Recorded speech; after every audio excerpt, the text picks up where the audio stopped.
പ്രിയമുള്ളവരെ, കർത്താവിൻ്റെ തെരഞ്ഞെടുപ്പ് ദുരുപയോഗം ചെയ്തവരും അവിടുത്തെ ശിഷ്യന്മാരുടെ ഇടയിൽ ഉണ്ടായിരുന്നു. എന്തുകൊണ്ട് ദൈവം അത് അനുവദിച്ചു എന്നത് നമുക്ക് മനസ്സിലാക്കാൻ പറ്റാത്ത രഹസ്യമാണ്. വൈദികനാൽ പീഡിപ്പിക്കപ്പെട്ട പെൺകുട്ടിയോടും കുടുംബത്തോടും മാപ്പ് പറഞ്ഞിറക്കിയ പ്രസ്താവനയിൽ മാനന്തവാടി രൂപതാ നേതൃത്വം ഈ വരികൾ കൂടെ എഴുതിയിട്ടുണ്ട്. ദൈവം എന്തുകൊണ്ട് ചില കാര്യങ്ങൾ അനുവദിക്കുന്നു? ദൈവം എന്തുകൊണ്ട് ഈ കുറ്റകൃത്യം നടത്താൻ അനുവദിച്ചു എന്നത് സഭയുടെ ചോദ്യമാണ്. നാട്ടുകാരുടെ ചോദ്യം, ഈ കുറ്റകൃത്യത്തിന് സഭാ നേതൃത്വം അല്ലെങ്കിൽ അതിലെ ചിലരെങ്കിലും കൂടെ അനുവദിച്ചോ, ആ കുറ്റകൃത്യത്തെ മറച്ചുവെക്കാൻ അവരും അരുന്നുന്നോ എന്നതാണ്. മാപ്പ് പറയുന്നതോടെ സഭാ നേതൃത്വം ഈ കേസിൽ വിശുദ്ധരാകുമോ? ഇക്കാര്യമാണ് പ്രൈം ഡിബേറ്റ് ചർച്ച ചെയ്യുന്നത്. അതിലേക്ക് പോകും മുമ്പ് ഇന്നത്തെ പ്രധാന വാർത്തകൾ. കൊട്ടിയൂർ കേസിൽ കന്യാസ്ത്രീകളും ഡോക്ടറുമടക്കം 8 പേർക്കെതിരെ പോക്സോ നിയമപ്രകാരം കേസ്. കൂടുതൽ അറസ്റ്റിന് സാധ്യത. സംഭവത്തിൽ മാപ്പ് ചോദിച്ച് മാനന്തവാടി രൂപത. വയനാട് ശിശുക്ഷേമ സമിതി ഗുരുതര വീഴ്ച വരുത്തിയെന്ന് കണ്ടെത്തൽ.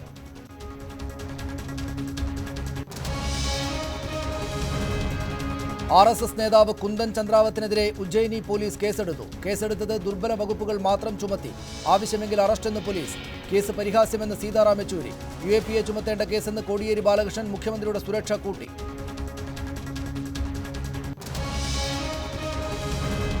കൊച്ചിയിൽ നടിയെ തട്ടിക്കൊണ്ടുപോയ കേസിൽ സുനിയെ നുണപരിശോധനയ്ക്ക് വിധേയനാക്കണമെന്ന് പോലീസ്. തയ്യാറല്ലെന്ന് സുനി. സുനിയും വിജീഷും ഈ മാസം 10 വരെ വീണ്ടും പോലീസ് കസ്റ്റഡിയിൽ.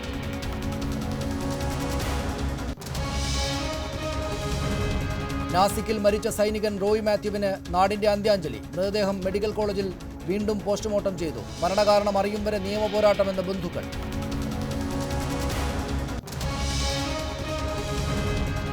ഉത്തർപ്രദേശിൽ 6ാം ഘട്ടത്തിലും ഭേദപ്പെട്ട പോളിംഗ്. 80% കടന്ന് മണിപ്പൂരിലെ ആദ്യഘട്ട വിധിയെഴുത്ത്.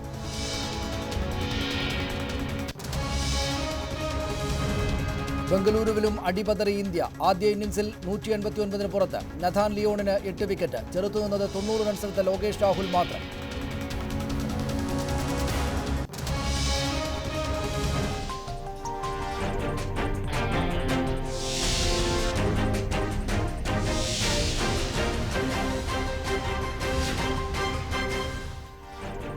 വൈദികന് പിഴച്ചാൽ സഭയെ പഴിക്കണോ?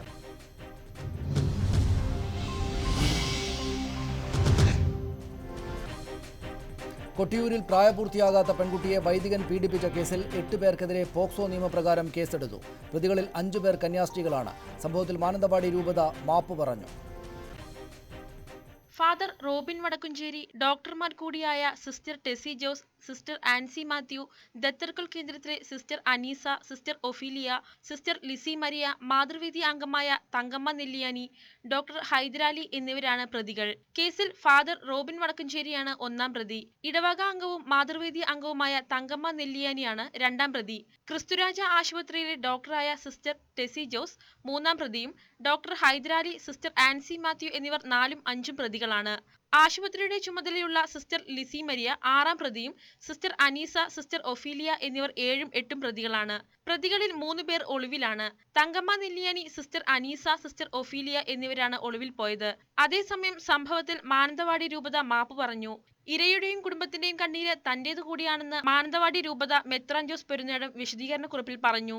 സംഭവം ഇടവകയ്ക്കും വിശ്വാസികൾക്കും വലിയ നാണക്കേടുണ്ടാക്കിയെന്നും കുറിപ്പിൽ പറയുന്നു. News desk, news 18. KCBC വക്താവ് ശ്രീ ഫാദർ പോൾ തേലക്കാട്ട് കൊച്ചി സ്റ്റുഡിയോയിലുണ്ട്. സാമൂഹ്യ നിരീക്ഷകൻ ശ്രീ MN കാരശ്ശേരി കോഴിക്കോട് നിന്നും, സാമൂഹ്യ പ്രവർത്തകൻ ശ്രീ ജോമോൻ പുത്തൻപുരക്കൽ എനിക്കൊപ്പം സ്റ്റുഡിയോയിൽ നിന്നും ഈ ചർച്ചയിൽ പങ്കെടുക്കും. എഴുത്തുകാരിയായ ശ്രീമതി സാറ ജോസഫിനെ ഞങ്ങൾ ടെലിഫോണിൽ പ്രതീക്ഷിക്കുന്നു. ആദ്യം ഫാദർ പോൾ തേലക്കാട്ട്, മാനന്തവാടി രൂപതയുടെ മാപ്പപേക്ഷ, വിശ്വാസികളോടുള്ള ഖേദപ്രകടനം നമുക്ക് മുന്നിലുണ്ട്. അതിനെ പൂർണ്ണ വിശ്വാസത്തിലെടുക്കുക. എങ്കിൽ തന്നെയും സഭാ നേതൃത്വത്തിലെ ചിലരെങ്കിലും ഇക്കാര്യത്തിൽ ഭാഗഭാക്കായി എന്നതിനെ എങ്ങനെയാണ് സഭ കാണുക? ഇതൊരു വൈദികൻ്റെ വഴിപിഴച്ച പോക്കായിട്ട് മാത്രം എണ്ണിയാൽ മതിയോ?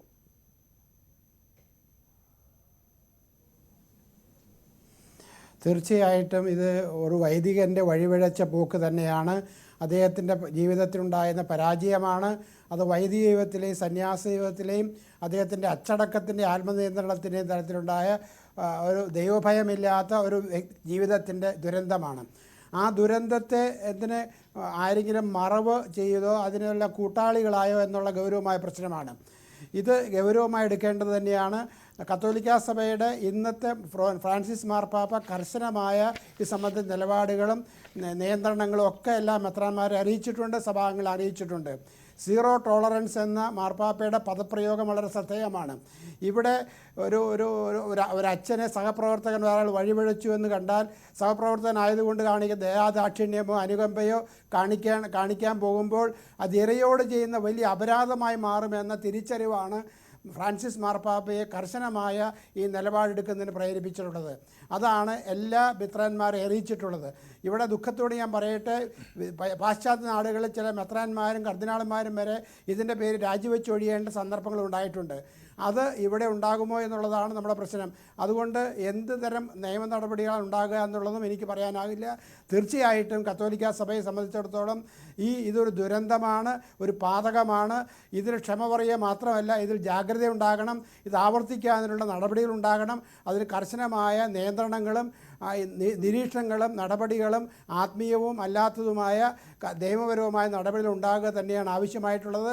അത് ഫാദർ പോൾ തേലക്കാട്ട് മനുഷ്യൻ പാപം ചെയ്യുന്നവനാണ്, സാത്താന്റെ പിടിക്കയിൽ ചിലപ്പോഴെങ്കിലും പെട്ടുപോകുന്നയാളാണ് മനുഷ്യൻ. വൈദികർക്കും അക്കാര്യത്തിൽ അത്തരം കാര്യങ്ങൾ സംഭവിച്ചു പോകുന്നുണ്ട് എന്ന് വെക്കുക.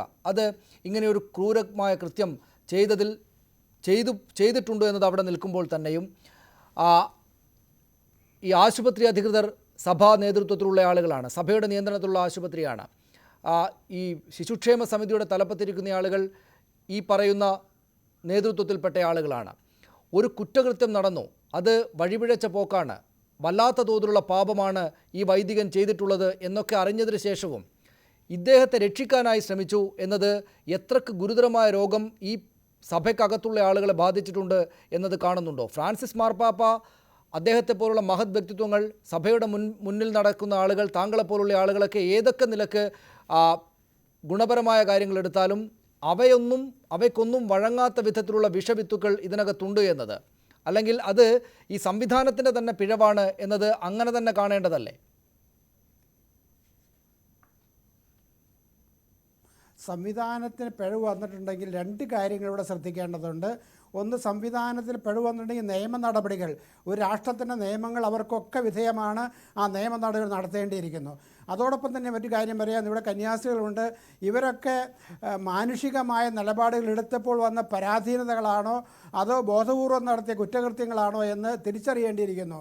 ഒരു ആശുപത്രിയിലായാലും അതുപോലെ തന്നെ ഒരു അനാഥാലയത്തിലായാലും കന്യാസ്ത്രീകൾ മാനുഷികമായ പരിഗണനയോടെ ചെയ്ത കാര്യങ്ങൾ ഇങ്ങനെ വന്നു ഭവിച്ചതാണോ അതോ കുറ്റകൃത്യങ്ങളിൽ ബോധപൂർവ്വം ഇടപെട്ടതാണോ എന്നുള്ള കാര്യത്തിൽ ഒരു ഒരു ഒരു ഒരു ഒരു ഒരു ഒരു മാനുഷികമായ ചിന്ത ഉണ്ട്.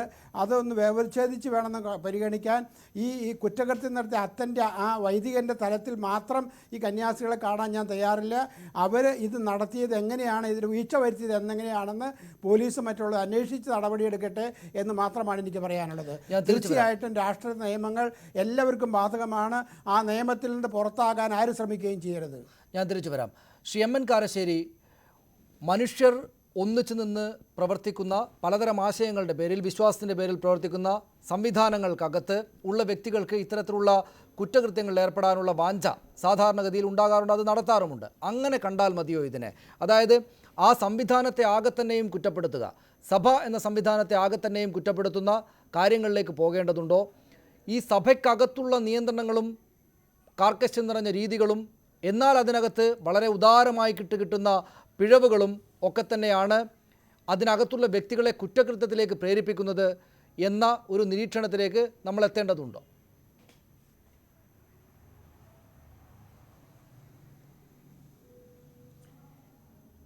സനീഷ്, ഞാനിതിൽ ആദ്യം ആലോചിക്കാൻ ഉദ്ദേശിക്കുന്ന ഒരു കാര്യം,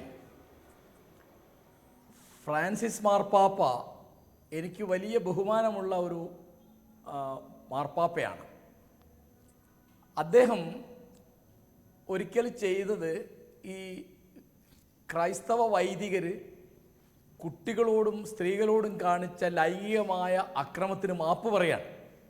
അദ്ദേഹത്തെ പോലെ വലിയൊരാളെ കൊണ്ട് മാപ്പ് പറയിക്കുന്ന രീതിയിൽ പല രാജ്യങ്ങളിലും പുറത്തു വന്നുകൊണ്ടിരിക്കുന്ന വാർത്തകളൊക്കെ കഷ്ടമായ അവസ്ഥയിൽ ആദ്യം ആലോചിക്കേണ്ട ഒരു കാര്യം, ഈ പാതിരിമാർക്കും കന്യാസ്ത്രീകൾക്കും ബ്രഹ്മചര്യം നിർബന്ധമാണ് എന്ന് കത്തോലിക്കാ സഭ സ്വീകരിച്ച നിലപാട് പുനഃപരിശോധിക്കുകയാണ് ആദ്യം വേണ്ടത്. ഇപ്പോൾ ക്രൈസ്തവ സഭകൾ വേറെയുണ്ട്. അവരിൽ പലർക്കും വൈദികർക്ക് കല്യാണം അനുവദനീയമാണ്. അപ്പോൾ ക്രിസ്തു കല്യാണം കഴിച്ചതിന് നമുക്ക് തെളിവില്ല എന്ന ഒരു കാര്യം വെച്ചിട്ട് ഇങ്ങനെ ബ്രഹ്മചര്യം അടിച്ചേൽപ്പിക്കുക, അത് സാധാരണഗതിയിൽ മനുഷ്യൻ്റെ പ്രകൃതിക്ക് മാനസികാവസ്ഥയ്ക്ക് എതിരാണ് എന്നുള്ളത് നമുക്ക് പല തെളിവുണ്ട്. അപ്പോൾ അതൊരു കാര്യം തീർച്ചയായിട്ടും കത്തോലിക്ക സഭ ആലോചിക്കേണ്ടത് അവരുടെ വൈദികർക്കും കന്യാസ്ത്രീകൾക്കും ബ്രഹ്മചര്യം നിർബന്ധമാണ് എന്നുള്ള ചിട്ട പുനഃപരിശോധിച്ചുകൂടെ എന്നുള്ളതാണ്. രണ്ടാമത്തെ കാര്യം, വൈദികരോ കന്യാസ്ത്രീകളോ തെറ്റ് ചെയ്യുമ്പോൾ ആ തെറ്റിന് ഇരകളാവുന്നവരുടെ ഭാഗത്ത് സഭ നിൽക്കാറില്ല. ഒരു നിമിഷം ശ്രീ എം എൻ കാരശ്ശേരി, ഒരു നിമിഷം ഞാൻ ഇടപെട്ടൊന്ന് കൊണ്ടൊന്ന് ചോദിച്ചോട്ടെ. ആദ്യ പോയിന്റ് ഒരു നിമിഷം ശ്രീ കാരശ്ശേരി, അതായത് ആദ്യത്തെ പോയിന്റിൽ ഒരു ഇടക്ക് കയറിയ ഒരു ചോദ്യമുണ്ട് എനിക്ക്. അതായത് ബ്രഹ്മചര്യം അടിച്ചേൽപ്പിക്കേണ്ടതുണ്ടോ എന്ന് സഭ ആലോചിക്കണമെന്ന് പറയുമ്പോൾ ബ്രഹ്മചര്യം അടിച്ചേൽപ്പിക്കപ്പെടാതിരിക്കുന്ന വ്യക്തികളും ലൈംഗികമായ കുറ്റകൃത്യങ്ങളിൽ ഏർപ്പെടുന്നുണ്ട്. ഉദാരമായ ലൈംഗികത ലഭിക്കുന്ന കുടുംബസ്ഥരായിട്ടുള്ള ആളുകളും ഇമ്മട്ടിൽ എത്രയോ കുറ്റകൃത്യങ്ങളിൽ ഏർപ്പെടുന്നു. അതുകൊണ്ട് ബ്രഹ്മചര്യം അടിച്ചേൽപ്പിക്കപ്പെട്ട സഭയ്ക്കകത്തെ ആ നിലപാടാണ്, നിയമമാണ് ഇത്തരം അതിക്രമങ്ങൾക്കും ക്രൂരകൃത്യങ്ങൾക്കും കാരണമാകുന്നത് എന്നത് തെറ്റായ വിലയിരുത്തലാവുകയില്ലേ?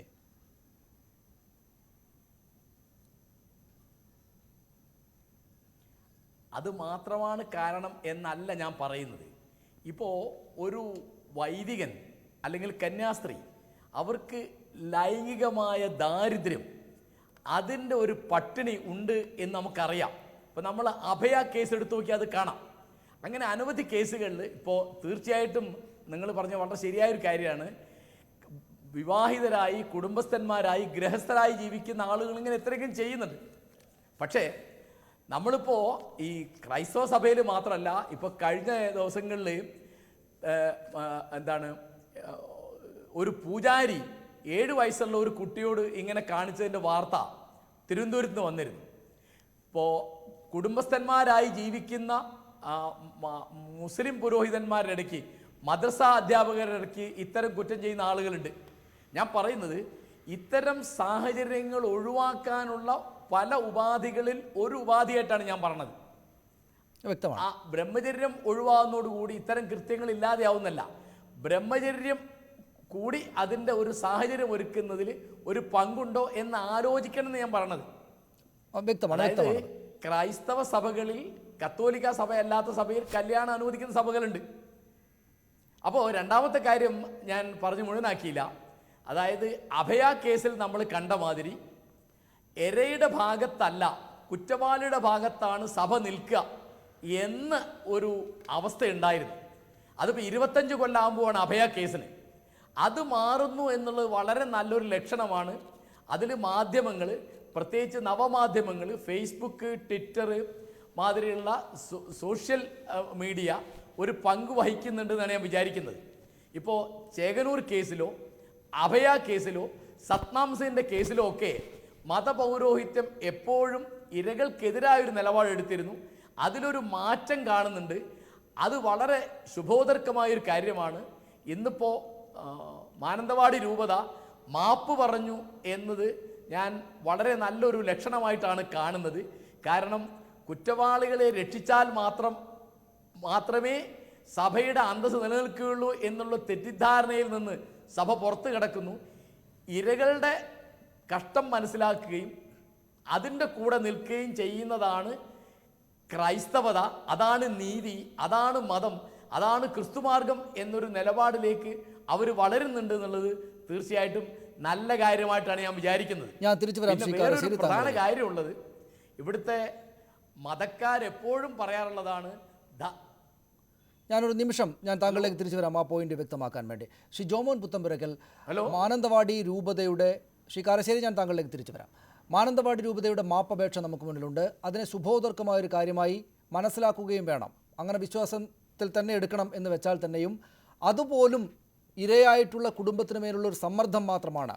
വിശ്വാസികളായിട്ടുള്ള, അങ്ങേയറ്റം വിശ്വാസികളായിട്ടുള്ള ആളുകൾക്ക് മേൽ ഒരു സമ്മർദ്ദം എടുത്തു വെക്കുകയാണ്. മറ്റു മാർഗങ്ങളില്ലാത്തത് കൊണ്ട് മാനന്തവാടി രൂപത ഈ മാപ്പപേക്ഷയിലൂടെ എന്ന് പറയുന്ന ആളുകളുമുണ്ട്. കുഞ്ഞെ, നീ കുറെ കൂടെ സൗമ്യത പാലിക്കേണ്ടതായിരുന്നില്ലേ, നിൻ്റെ കൂടെ തെറ്റല്ലേ ഇത് എന്ന് പറഞ്ഞ് നേരത്തെ മറ്റൊരു വൈദികൻ എഴുതിയ ലേഖനം ഇതുമായി ബന്ധപ്പെട്ട പ്രസിദ്ധീകരണത്തിൽ വന്ന വാർത്തയും കൂടെ ഉണ്ടല്ലോ. അതുകൊണ്ട് മാപ്പപേക്ഷ യഥാർത്ഥമായിട്ടുള്ള പശ്ചാത്താപത്തിൽ നിന്ന് വരുന്നതാണ്. ഇത് റോബിൻ എന്ന് പറയുന്ന ഈ വൈദികൻ്റെ മാത്രം പിഴവാണ്, സഭയ്ക്കും സഭാ നേതൃത്വത്തിനും അക്കാര്യത്തിൽ പിഴവുകളില്ല എന്നൊരു വാദത്തോട് താങ്കൾ യോജിക്കുമോ? തീർച്ചയായിട്ടും യോജിക്കുന്നുണ്ട്. കാരണം ഇവിടെ സനീഷ, ഇത് 2 ദിവസം മുമ്പുള്ള ഒരു പ്രധാന ചാനലിൽ തന്നെ ചർച്ചയിൽ, ഇവിടെ ഈ ചർച്ചയിൽ ആഹ്വാനം ഇപ്പോൾ ഈ ചർച്ചയിൽ പങ്കെടുത്ത സീറോ മലബാർ സഭയുടെ വ്യക്താവായ ഫാദർ തേലക്കാട്ട് പറഞ്ഞു. ഇപ്പോൾ ഇവിടെ എം.എൻ. കാരശ്ശേരി സൂചിപ്പിച്ച പ്രധാന ഒരു കാര്യം അദ്ദേഹം വിട്ടുവേണം. അഭയക്കേസിൽ ഇപ്പം മാറ്റം വന്നിട്ടുണ്ട്. സഭ ഇരകളുടെ കൂടെയാണ്, കുറ്റബോധമുണ്ട്, പണ്ടത്തെ നിലപാട് മാറ്റിയെന്ന്. പക്ഷേ അദ്ദേഹം തേലക്കാട്ട് പറയുകയാണ്, എന്നെ അത്ഭുതപ്പെടുത്തിയിരിക്കുകയാണ്, അഭയ ഇപ്പോഴും ആത്മഹത്യ എന്ന നിലപാടാണ് സഭയ്ക്കുള്ളത് എന്ന് പറയാൻ എന്ത് തൊലിക്കെട്ടിയാണ്. ഇന്ത്യയിലെ പരമോന്നത കുറ്റാന്വേഷണ ഏജൻസി 25 വർഷം പല ഘട്ടങ്ങളിലായി അന്വേഷിച്ച് കുറ്റപത്രം കൊടുത്ത് പ്രതിയെ അറസ്റ്റ് ചെയ്ത് 49 ദിവസം ജയിലിൽ കിടന്നിട്ട് വിചാരണ പെൻഡിങ് തിരുവനന്തപുരം CBI കോടതിയിലിരിക്കുകയാണ്. ആ കുറ്റപത്രത്തിൻ്റെ പ്രതികൾ ഇന്നേ വരെ 7 വർഷമായിട്ട് 2009 കുറ്റപത്രം കൊടുത്ത ആ കുറ്റപത്രത്തിനെതിരെ ഹൈക്കോടതി പോലും അപ്പീൽ പോകാതെ, വിചാരണയിൽ പങ്കെടുക്കാതെ, അല്ലെങ്കിൽ കേസ് പെട്ടെന്ന് തീർപ്പാക്കാതെ, വിചാരണ കൊണ്ടുവരാതെ പ്രതികൾ നടക്കുകയാണ്. അപ്പോൾ ഇന്ത്യയിലെ പരമോന്നത കുറ്റാന്വേഷണ ഏജൻസി പറഞ്ഞ ഒരു കേസിൽ, കൊലപാതകമാണെന്ന് പറഞ്ഞൊരു കേസിൽ, അത് ആത്മഹത്യയാണെന്ന് ഒരു പ്രധാന ചാനലിൽ 3 ദിവസം മുമ്പ് ഇപ്പോൾ കണ്ണൂർ ഈ സംഭവത്തെ തുടർന്ന് ഈ 16 വയസ്സുകാരെ പീഡിപ്പിച്ച കേസുമായി ബന്ധപ്പെട്ട് ചാനലിൽ വന്ന് ഒരു ഉളുപ്പുമില്ലാതെ പറയുകയും അതോടൊപ്പം തന്നെ പറയുകയാണ് ഞങ്ങൾ ഇരകളുടെ കൂടെയാണെന്ന്. പറയാൻ നാണമില്ലേ? അപ്പം ഞാനിവിടെ പറയുന്നത്, ഇവിടെ പ്രധാനപ്പെട്ട സംഭവം എന്താണ്? ഇപ്പോൾ ഈ മാപ്പ് പറയാൻ കഴിഞ്ഞ ദിവസം ചാനലിൽ ഞാൻ പറഞ്ഞു, മാർപ്പാപ്പ മാപ്പ് പറഞ്ഞിരുന്നു. ഇവിടുത്തെ കേരളത്തിലെ മതമേലധ്യക്ഷന്മാർ മാപ്പ് പറയേണ്ടതാണ്. എന്തുകൊണ്ട് പറഞ്ഞില്ല? പക്ഷേ ഇന്ന് പറഞ്ഞു. ഇന്ന് പറഞ്ഞത് എന്താണ്? ഈ കേസിൻ്റെ പ്രധാനം കേരളത്തിലോ ഇന്ത്യയിലോ കേട്ടുകേഴ്വിയില്ലാത്ത വിധത്തിലൊരു ഗൗരവമുണ്ട് സനീഷ. അതെന്താണ്? ഒരു വൈദികൻ ഒരു 16 വയസ്സുകാരി പെൺകുട്ടിയെ പീഡിപ്പിച്ചിട്ട് ഉണ്ടായ കുട്ടി സ്വന്തം അച്ഛൻ്റെ തലയിൽ കെട്ടിവെച്ച് 10 ലക്ഷം രൂപ ഓഫർ ചെയ്ത് അത് പറയിപ്പിച്ച് ഒതുക്കി വെച്ചൊരു കേസാണ്. അപ്പോൾ ആ കേസ് എങ്ങനെ വന്നു? പണ്ടൊക്കെ എൻ്റെ ചെറുപ്പത്തിൽ നാട്ടിൻപുറത്ത് പറയാറുണ്ട്, പാപപ്പെട്ടവൻ്റെ മരണവും വലിയവൻ്റെ വ്യഭിചാരവും ആരും അറിയില്ല എന്ന് പറയുന്ന ആ പറച്ചിലിന് ഇപ്പോൾ ഒരു തിരുത്തു കൊടുക്കേണ്ട സ്ഥിതി വരും സനീഷ്. എന്താണ്? പാവപ്പെട്ടവൻ്റെ മരണവും വൈദികരുടെ വ്യഭിചാരവും ആരും അറിയാത്ത വിധത്തിലേക്ക് എത്തിക്കുന്ന ഹീനമായ പ്രവൃത്തിക്ക് പൈസ കൊടുത്ത് കൂട്ടുവെച്ച് അഭയ കേസും ഇപ്പോൾ ഈ 16. അപ്പോൾ തന്നെയും ശ്രീ ജോമോൻ അഭയ കേസിൽ നേരത്തെ കാരശ്ശേരി അങ്ങനെയാണ് സൂചിപ്പിച്ചത്. അതായത് അഭയ കേസിൽ നിഷേധിച്ച് കളയുന്ന നിലപാടുണ്ടായിരുന്ന സഭാ നേതൃത്വം, പക്ഷേ ഈ കേസ് എത്തുമ്പോഴേക്ക് ഞങ്ങളുടെ തെറ്റാണ്, ഞങ്ങളുടെ മാപ്പപേക്ഷ കുടുംബത്തെ അറിയിക്കുന്നു, ഞങ്ങൾ ഇരക്കൊപ്പമാണ് എന്ന് പരസ്യമായി പറയുന്ന അവസ്ഥയിലേക്ക് വന്നിട്ടുണ്ട്. സഭാ നേതൃത്വത്തിന് മാറ്റമുണ്ടായിട്ടുണ്ട് എന്ന് നമ്മൾ കാണും. കേരളം ഇന്നുവരെ കണ്ടിട്ടില്ലാത്ത വിധത്തിൽ ചാനലുകളിൽ, ജനഹൃദയങ്ങളിൽ, ചാനലുകളിലെല്ലാം വിഷയം കൃത്യമായി ഉള്ളിയുടെ തൊണ്ട് പൊളിച്ച് പറയുന്ന പോലെ കൃത്യമായ എല്ലാ വിവരങ്ങളും പറയുകയാണ്. അപ്പം ജനങ്ങൾക്കെല്ലാം ബോധ്യമായി. സോഷ്യൽ മീഡിയയിലൂടെയും എല്ലാ സംഭവങ്ങളും വന്നപ്പോൾ വഴിയിലിറങ്ങി വിശ്വാസികൾക്ക് നടക്കാൻ മേലാത്ത അവസ്ഥയിൽ നാണക്കേടുണ്ടാക്കി. എത്രയോ അച്ഛന്മാർ, വൈദികർ, ബിഷപ്പുമാർ നല്ല നിലയിൽ ഒരു തെറ്റും ചെയ്യാതെ വിശ്വാസത്തിൻ്റെ അർപ്പിച്ചുകൊണ്ട് പ്രവർത്തിക്കുന്നവരുണ്ട്. പക്ഷേ വെള്ളത്തിലേക്ക് ഒരു തുള്ളി വിഷം വിട്ടാൽ മതി, അത് മൊത്തം നശിച്ചു പോകും. അപ്പം ചില വൈദികർ, എല്ലാ വൈദികരും അങ്ങനെയാണെന്ന് ഞാൻ കരുതുന്നില്ല, ഞാനും ഉൾപ്പെടുന്ന കനാനായ സഭയിൽപ്പെട്ടാണ് അഭയക്കേസിലെ പ്രതികൾ. അപ്പോൾ ഈ അഭയക്കേസിലെ പ്രതികളെ 92 മാർച്ച് 27 ഈ സംഭവം ഉണ്ടായ അന്ന് 25 വർഷമായി. ഈ പ്രതികളെ നിയമത്തിന് വിട്ടുകൊടുത്ത് ഈ പ്രതികളെ രക്ഷിക്കുവാൻ വേണ്ടി കോടാനുകോടി രൂപ അമേരിക്കയിലും കനാനായ പള്ളി കേരളത്തിലുമൊക്കെ ഇടവകയിൽ വിളിച്ചു പറഞ്ഞ് പിരിവെടുത്ത് സഹായിച്ച് ഇവരെ രക്ഷിക്കാൻ നടക്കാതെ നിയമത്തിന് വിട്ടുകൊടുത്ത് ശിക്ഷിച്ചിരുന്നെങ്കിൽ ഇതുപോലെ 16കാരിയെ പീഡിപ്പിക്കുന്ന ദിവസവും വൈദികർ വരുന്ന അവസ്ഥയ്ക്ക് ഈ കത്തോലിക്ക സഭയ്ക്ക് സൽപ്പേരിന് കീർത്തി ഉണ്ടായ, അല്ലെങ്കിൽ അപമാനം ഉണ്ടായത് നിലനിർത്താൻ കഴിയും. ഫാദർ പോൾ തേലക്കാട്ട്, അക്കാര്യത്തിൽ ഒരു ഖേദപ്രകടനം ഉണ്ടാകേണ്ടതുണ്ട് സഭയുടെ ഭാഗത്ത് നിന്ന് എന്ന തോന്നൽ ഉണ്ടാകുന്നില്ലേ അദ്ദേഹം പറയുന്നത് കേൾക്കുമ്പോൾ? അതായത് അന്ന് കൃത്യമായി നിലപാടെടുത്തിരുന്നെങ്കിൽ, ഇത്തരം പാപങ്ങളിലേക്ക് പോകരുത് എന്ന നിലപാട്, അതിനെ രാജ്യത്തിൻ്റെ നിയമങ്ങൾക്ക് അതാതിൻ്റെ വഴിക്ക് വിട്ടുകൊടുക്കുമെന്ന നിലപാട് സ്വീകരിച്ചിരുന്നെങ്കിൽ ഇത്തരത്തിലുള്ള അതിക്രമങ്ങൾ ആവർത്തിക്കുകയില്ലായിരുന്നു എന്നൊരു ഖേദപ്രകടനം കൂടെ ഈ മാപ്പപേക്ഷകൾക്കൊപ്പം സ്വയം വിമർശനപരമായിട്ടുള്ള പ്രസ്താവനകൾക്കൊപ്പം വരേണ്ടതല്ലേ താങ്കളടക്കമുള്ള ആളുകളുടെ ഭാഗത്ത് നിന്ന്?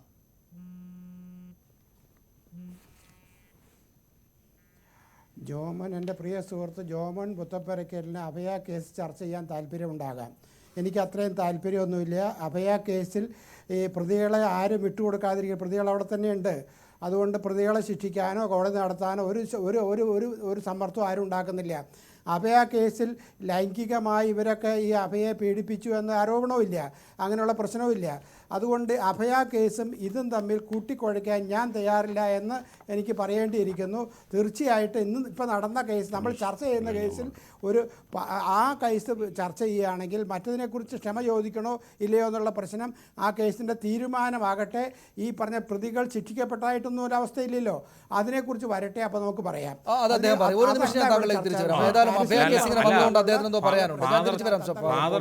ചേലക്കാട്ടിൻ്റെ ശ്രദ്ധയിലേക്ക്, ബഹുമാനപ്പെട്ട അച്ഛൻ്റെ ശ്രദ്ധയിലേക്ക്, അങ്ങ് പൂച്ച പാല് കുടിക്കുന്ന പോലെ കണ്ണടച്ച് കുടിക്കുന്ന പോലെ വർത്തമാനം പറയില്ല. അത് അങ്ങയോട് എല്ലാ ബഹുമാനവും നിലനിർത്തിക്കൊണ്ട് പറയാം. ഇനിയും ഞാൻ വളരെ കൃത്യമായി ബഹുമാനത്തോടുകൂടി പറയാം, ഇത് CBI കോടതിയിൽ കൊടുത്ത കുറ്റപത്രമാണ്. ആ കുറ്റപത്രത്തിൽ എന്താണ് പറയുന്നത്? പകൽ പോലെ വ്യക്തമായി പറഞ്ഞിരിക്കുകയാണ്, കോൺവെൻറ്റിനുള്ളിൽ വ്യഭിചാരം നടത്തിയതിൻ്റെ പേരിൽ നടന്നത് രാത്രിയിൽ വ്യഭിചാരം 2 വൈദികർ വ്യഭിചാരം നടത്തുക അഭയ കണ്ടതിൻ്റെ പേരിൽ കൊന്നാണെന്ന് പറഞ്ഞിരിക്കുക. അപ്പം പിന്നെ വ്യഭിചാരമൊന്നും നടന്നിട്ടില്ല എന്ന് പറയാൻ ഒരുപാട് തവണ ചർച്ച ചെയ്തതാണ്. ശ്രീ എം.എൻ. കാരശ്ശേരി, ഒരു സംവിധാനത്തിന്, മനുഷ്യരുൾപ്പെടുന്ന ഒരു സംവിധാനത്തിന് വിശ്വാസമോ രാഷ്ട്രീയ ബോധ്യമോ എന്തിൻ്റെയെങ്കിലും പേരിൽ കൂട്ടായി നിൽക്കുന്ന ആളുകൾക്ക് ഒരുപക്ഷെ അതിനകത്ത് 1-2 വ്യക്തികൾ ഇതുപോലുള്ള അതിക്രമം നടത്തിയാൽ ആ 1-2 വ്യക്തികൾ നടത്തിയ അതിക്രമത്തിൻ്റെ പേരിൽ ആ സംഘമാകെ തന്നെയും ചീത്തപ്പേര് കേൾക്കേണ്ടി വരും എന്നൊരു ഘട്ടം മുന്നിൽ വരുമ്പോൾ ഒരുപക്ഷെ അവരതിനെ അങ്ങനെയൊന്നും ഉണ്ടായിട്ടില്ല എന്ന് പറഞ്ഞ് തള്ളിക്കളയുന്നത് സ്വാഭാവികമാണ്, നടക്കാറുള്ള കാര്യമാണ്. അത്തരത്തിൽ ഉള്ള നിലകളിൽ നിന്ന് മാറേണ്ടതുണ്ട് സഭ.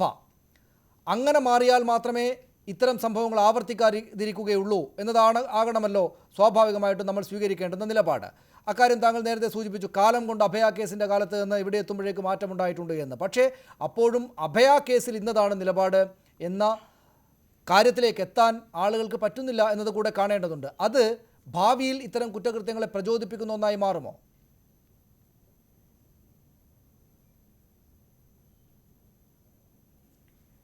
സനീഷ്, ഇത് വളരെ ലളിതമാണ്. ഇപ്പോൾ ഞാൻ വേറെ ഒരു ഉദാഹരണം പറഞ്ഞാൽ, നാദാപുരത്തിനടുത്ത് പാറക്കടവിൽ ഒരു മുസ്ലിം മതവിദ്യാഭ്യാസ കേന്ദ്രത്തിൽ 4ാം ക്ലാസ് പഠിക്കുന്ന ഒരു പെൺകുട്ടിയെ പീഡിപ്പിച്ചൊരു കേസുണ്ടായിരുന്നു. ഇത് എല്ലാ മതവിഭാഗത്തിലും ഉണ്ടാവുന്നതാണ്. അമ്പലത്തിൽ പൂജാരിമാർ, മദ്രസയിൽ അധ്യാപകർ, പള്ളിയിൽ മുസ്ലിംമാർ, ക്രിസ്ത്യൻ ചർച്ചിൽ വൈദികർ. ഇത് എന്താ വളരെ ലളിതമാണ്, ഇതൊക്കെ മനുഷ്യന്മാരാണ്. അപ്പോൾ ഇങ്ങനെ ഒരു കുറ്റം വരുമ്പോൾ കുറ്റവാളിയെ തള്ളിപ്പറയുക എന്നുള്ളതാണ് സഭയ്ക്ക് രക്ഷപ്പെടാനുള്ള വഴി. ഇപ്പോൾ ഇത് അഭയ കേസിൽ ഞാൻ ഞെട്ടിപ്പോയൊരു സംഭവം പറയാം. അഭയ കേസിൽ ആദ്യമായി 2 വൈദികരെയും കന്യാസ്ത്രീയെയും അറസ്റ്റ് ചെയ്ത് ജയിലിലേക്ക് കൊണ്ടുപോകുന്ന രംഗം കണ്ടിട്ട് തൃശ്ശൂരിലെ ബിഷപ്പ് മാർ തൂങ്കുഴി പറഞ്ഞത്, കർത്താവിനെ ഗാഗുൽത്തയിലേക്ക് കൊണ്ടുപോകുന്നത് പോലെയാണ് എനിക്ക് തോന്നിയത് എന്നാണ്. അപ്പോൾ സഭ കൃത്യമായി കുറ്റവാളികളുടെ കൂടെയാണ്. ഒരു കന്യാസ്ത്രീ കൊല്ലപ്പെട്ടിട്ട് പോലും സഭ എരയുടെ കൂടെ ആയിരുന്നില്ല. നമ്മൾ ഓർക്കേണ്ട ഒരു പ്രധാന കാര്യം അത്. ഇതുപോലെ ചേകനൂർ കേസിൽ ആരാണ് ആ മൗലവിയെ കൊന്നത് എന്നല്ല പ്രശ്നം. ഇതുപോലെ സത്നാം സിംഗ് കൊല്ലപ്പെടുമ്പോൾ അതിൽ എന്താണ് പോലീസ് സ്റ്റേഷനിലെ പങ്ക്, എന്താണ് മാനസിക രോഗ കേന്ദ്രത്തിലെ ചികിത്സാ കേന്ദ്രത്തിലെ പങ്ക്, എന്താണ് അമൃതാനന്ദമയി മഠത്തിലെ പങ്ക് എന്ന് അന്വേഷിക്കണം എന്നാണ് വിശ്വാസികൾ പറയേണ്ടത്. അതായത് കുറ്റവാളിയെ തള്ളിപ്പറയുന്ന ഒരു നിലപാടെടുത്തില്ലെങ്കിൽ കുറ്റകൃത്യത്തിൻ്റെ പങ്ക് അത് മൂടി വെക്കുന്നവർക്കും അവരെ ന്യായീകരിക്കുന്നവർക്കും കിട്ടും. അത് വളരെ സ്വാഭാവികമാണ്. അപ്പോൾ അതുകൊണ്ട് ഇസ്ലാം മതത്തിനോ ക്രിസ്തു മതത്തിനോ ഹിന്ദു മതത്തിനോ ഒന്നും ഇത്തരം പൗരോഹിത്യ വൈകൃതങ്ങളിൽ പങ്കില്ല എന്ന് പറയണമെങ്കിൽ ആ മതത്തിൻ്റെയോ ജാതിയുടെയോ സഭയുടെയോ പള്ളിയുടെയോ അമ്പലത്തിൻ്റെയോ പേരിൽ ഇവർക്ക് സംരക്ഷണം കൊടുക്കരുത്. അപ്പോൾ ആ സംരക്ഷണം കൊണ്ടാണ് നമ്മളിത് വിമർശിക്കുന്നത്. അല്ലെങ്കിൽ ഇപ്പോൾ ഏതെങ്കിലും ഒരു പള്ളിയിലച്ഛൻ അല്ലെങ്കിൽ ഒരു മുസ്ലിയാർ അല്ലെങ്കിൽ ഒരു പൂജാരി കുറ്റം ചെയ്തതിന് മതത്തെ വിമർശിക്കേണ്ട ആവശ്യമില്ല. അത് ആ വ്യക്തിയുടെ കുറ്റാണ്. ഇപ്പോൾ ഒരു യൂണിവേഴ്സിറ്റിയിൽ ഒരു അധ്യാപകൻ, ഞാനിപ്പോൾ യൂണിവേഴ്സിറ്റി അധ്യാപകനായിരുന്നു, ഞാൻ അവിടെ ഒരു കുറ്റം ചെയ്തു, അത് വൈസ് ചാൻസലറോ രജിസ്ട്രാറോ എൻ്റെ പേരിൽ നടപടി എടുത്താലോ എൻ്റെ കൂട്ടുകാരോ സഹപ്രവർത്തകരോ എന്നെ തള്ളി പറഞ്ഞാൽ അവർക്ക് ആ കുറ്റത്തിന് മോചനമുണ്ട്. അല്ലെങ്കിൽ കാലിക്കറ്റ് യൂണിവേഴ്സിറ്റി ആ കുറ്റം ചെയ്തു എന്ന് നിങ്ങൾ പറയും. വളരെ സ്വാഭാവികം അത്. അപ്പം നമ്മൾ ചെയ്യേണ്ട എന്താണെന്ന് വിചാരിച്ചാൽ ഇരകളുടെ കൂടെ നിൽക്കുക എന്നാണ്. അപ്പോൾ ചേകനൂർ മൗലവിയുടെ അവകാശത്തിൻ്റെ കൂടെ, സത്നാം സിംഗിൻ്റെ അവകാശത്തിൻ്റെ കൂടെ, അഭയുടെ അവകാശത്തിൻ്റെ കൂടെ നിൽക്കുക എന്നുള്ളതാണ് ജനാധിപത്യ വിശ്വാസികളുടെയും മതവിശ്വാസികളുടെയും പണി ഞാൻ വിചാരിക്കുന്നത്. ക്രിസ്തുവിൻ്റെ പേരിൽ ചെയ്യേണ്ടത് കുറ്റവാളിയുടെ കൂടെ നിൽക്കല്ല, എരയുടെ കൂടെ നിൽക്കുകയാണ്. മൗലവിയുടെ പേരിൽ ചെയ്യേണ്ടത് ഫാദർ പോൾ തലക്കാട്ട് ഇരക്കൊപ്പമാണ് ഞങ്ങൾ നിൽക്കുന്നത് എന്ന നിലപാടിലേക്ക് ഇപ്പോഴെത്തിയതായിട്ട് കാണുന്നുണ്ട്. അതാണ് മാനന്തവാടി രൂപതയുടെ ഖേദപ്രകടനത്തിനുള്ളത് എന്നാണല്ലോ നമ്മൾ മനസ്സിലാക്കേണ്ടത്. പക്ഷേ ആ ഇരയുടെ ഭാഗത്ത് നിൽക്കുന്നു ഞങ്ങൾ എന്ന പ്രസ്താവന നടത്തുന്നത് പോലും ഈ മട്ടിലുള്ള അഭയാകാലത്ത് നിന്ന് കാലം മാറിയിട്ടുണ്ട്. വലിയ തോതിലുള്ള രോഷം ആളുകൾക്ക് നേരെ വരുന്നു. പിന്നെ പച്ചക്ക് പിടിക്കപ്പെട്ടിരിക്കുന്ന വിധത്തിൽ തെളിവുകളെല്ലാം അവിടെ ഉണ്ട് എന്നതുകൊണ്ട് കൂടെയാണ്. പക്ഷേ അപ്പോൾ തന്നെയും ഈ പറയുന്ന എല്ലാ മതങ്ങൾക്കകത്തും എല്ലാ സംഘടിത സംവിധാനങ്ങൾക്കും ഇങ്ങനെയൊക്കെ ഇല്ലേ എന്ന് ജനറലൈസ് ചെയ്ത് പറയാൻ പറ്റാത്തൊരു കാര്യം കൂടെ ഇവിടെയുണ്ട്. അതായത് ഇതിൻ്റെ സ്പെസിഫിക് ആയിട്ട് ഇതിൻ്റെ ഓരോരോ കാര്യങ്ങളിലേക്ക് പോയാൽ ഈ ക്രൈം ഉണ്ടാകുന്നു, മാസങ്ങളെടുത്ത് ആ കുട്ടി പ്രസവിക്കുന്നു, ആ കുഞ്ഞിനെ, ആ ചോരക്കുഞ്ഞിനെ കൂത്തുപറമ്പിൽ നിന്ന് വയനാട്ടിലേക്ക് മറ്റൊരു കാലാവസ്ഥയുള്ളിടത്തേക്ക് രാത്രിക്ക് രാത്രി കടത്തുന്നു, സകലമാന നിയമങ്ങളും മാറ്റിവെച്ചുകൊണ്ട് അവിടെ സൂക്ഷിക്കുന്നു. അതിന് നേതൃത്വം കൊടുക്കുന്നത് ഈ ക്രിസ്തുരാജ ആശുപത്രി സഭയുടെ നേതൃത്വമാണ്. ഇന്നിപ്പോൾ ഈ പ്രതികളായി വന്നിരിക്കുന്ന കന്യാസ്ത്രീകൾ അവിടുത്തെ ആളുകളാണ്. ഈ ചൈൽഡ് വെൽഫെയർ കമ്മിറ്റിയുടെ തലപ്പത്തിരിക്കുന്നത് നിങ്ങളുടെ ആളുകളാണ്. ബിഷപ്പ് അടക്കമുള്ള ആളുകൾ അറിയാതെ എങ്ങനെയാണ് ഇത്തരം കാര്യങ്ങൾ നടക്കുക? നിങ്ങളുടെ സഭയ്ക്കകത്ത് ഏറ്റവും പ്രമുഖനായിട്ടുള്ള ഒരാൾ നടത്തിയ ക്രൈം, അതിനെ മൂടി വച്ചിരിക്കുന്ന കാര്യങ്ങൾ. ഇത് ഗതികെട്ടപ്പോൾ ഞങ്ങളിതാ ഖേദപ്രകടനം നടത്തിയിരിക്കുന്നു, കർത്താവിന് മുന്നിൽ തെരഞ്ഞെടുത്ത ആളുകളെ പോലും ചോദ്യം ചെയ്യുന്ന പാപികളായിട്ടുള്ള ആളുകളുണ്ടായിരുന്നല്ലോ, ദൈവത്തിൻ്റെ വഴി നമുക്കെങ്ങനെ അറിയാമെന്നൊക്കെ പറയുന്നതിന് പകരം നിങ്ങൾക്കുണ്ടായിരിക്കുന്ന തെറ്റ് അതിഭീകരമാണ്, അതിനെ ന്യായീകരിക്കുക, അതിനെ എല്ലാ മതങ്ങളിലുമുള്ള സംഗതിയുടെ ഭാഗമായിട്ടാണെന്നൊക്കെ പറഞ്ഞ് ന്യായീകരിക്കുക എന്നൊക്കെ തെറ്റാണ്. എല്ലാവരുടെയും ഭാഗത്തേക്ക് നിയമം എത്തണം. റോബിൻ ഇതിനകം കുറ്റം സമ്മതിച്ചതുപോലെ ഞാനും കൂടെ ഈ കുറ്റത്തിൽ പങ്കാളികളാണ് എന്ന് ഈ തലപ്പത്തുള്ള ആളുകൾ വന്ന് പറയുന്ന അവസ്ഥ ഉണ്ടാകണം. അതിനു വേണ്ടിയിട്ടല്ലേ ഫാദർ പോൾ തേലക്കാട്ടിനെ പോലുള്ള ആളുകൾ സംസാരിക്കേണ്ടത്?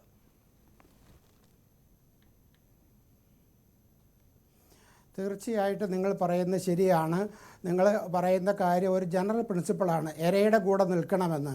ഇരയാണ് എന്ന് നിങ്ങൾക്ക് ബോധ്യമുണ്ടാകാം, പക്ഷേ എനിക്ക് ബോധ്യമില്ലെങ്കിൽ ഞാൻ ചിലപ്പോൾ ഭിന്നമായ നിലപാടെടുക്കാം.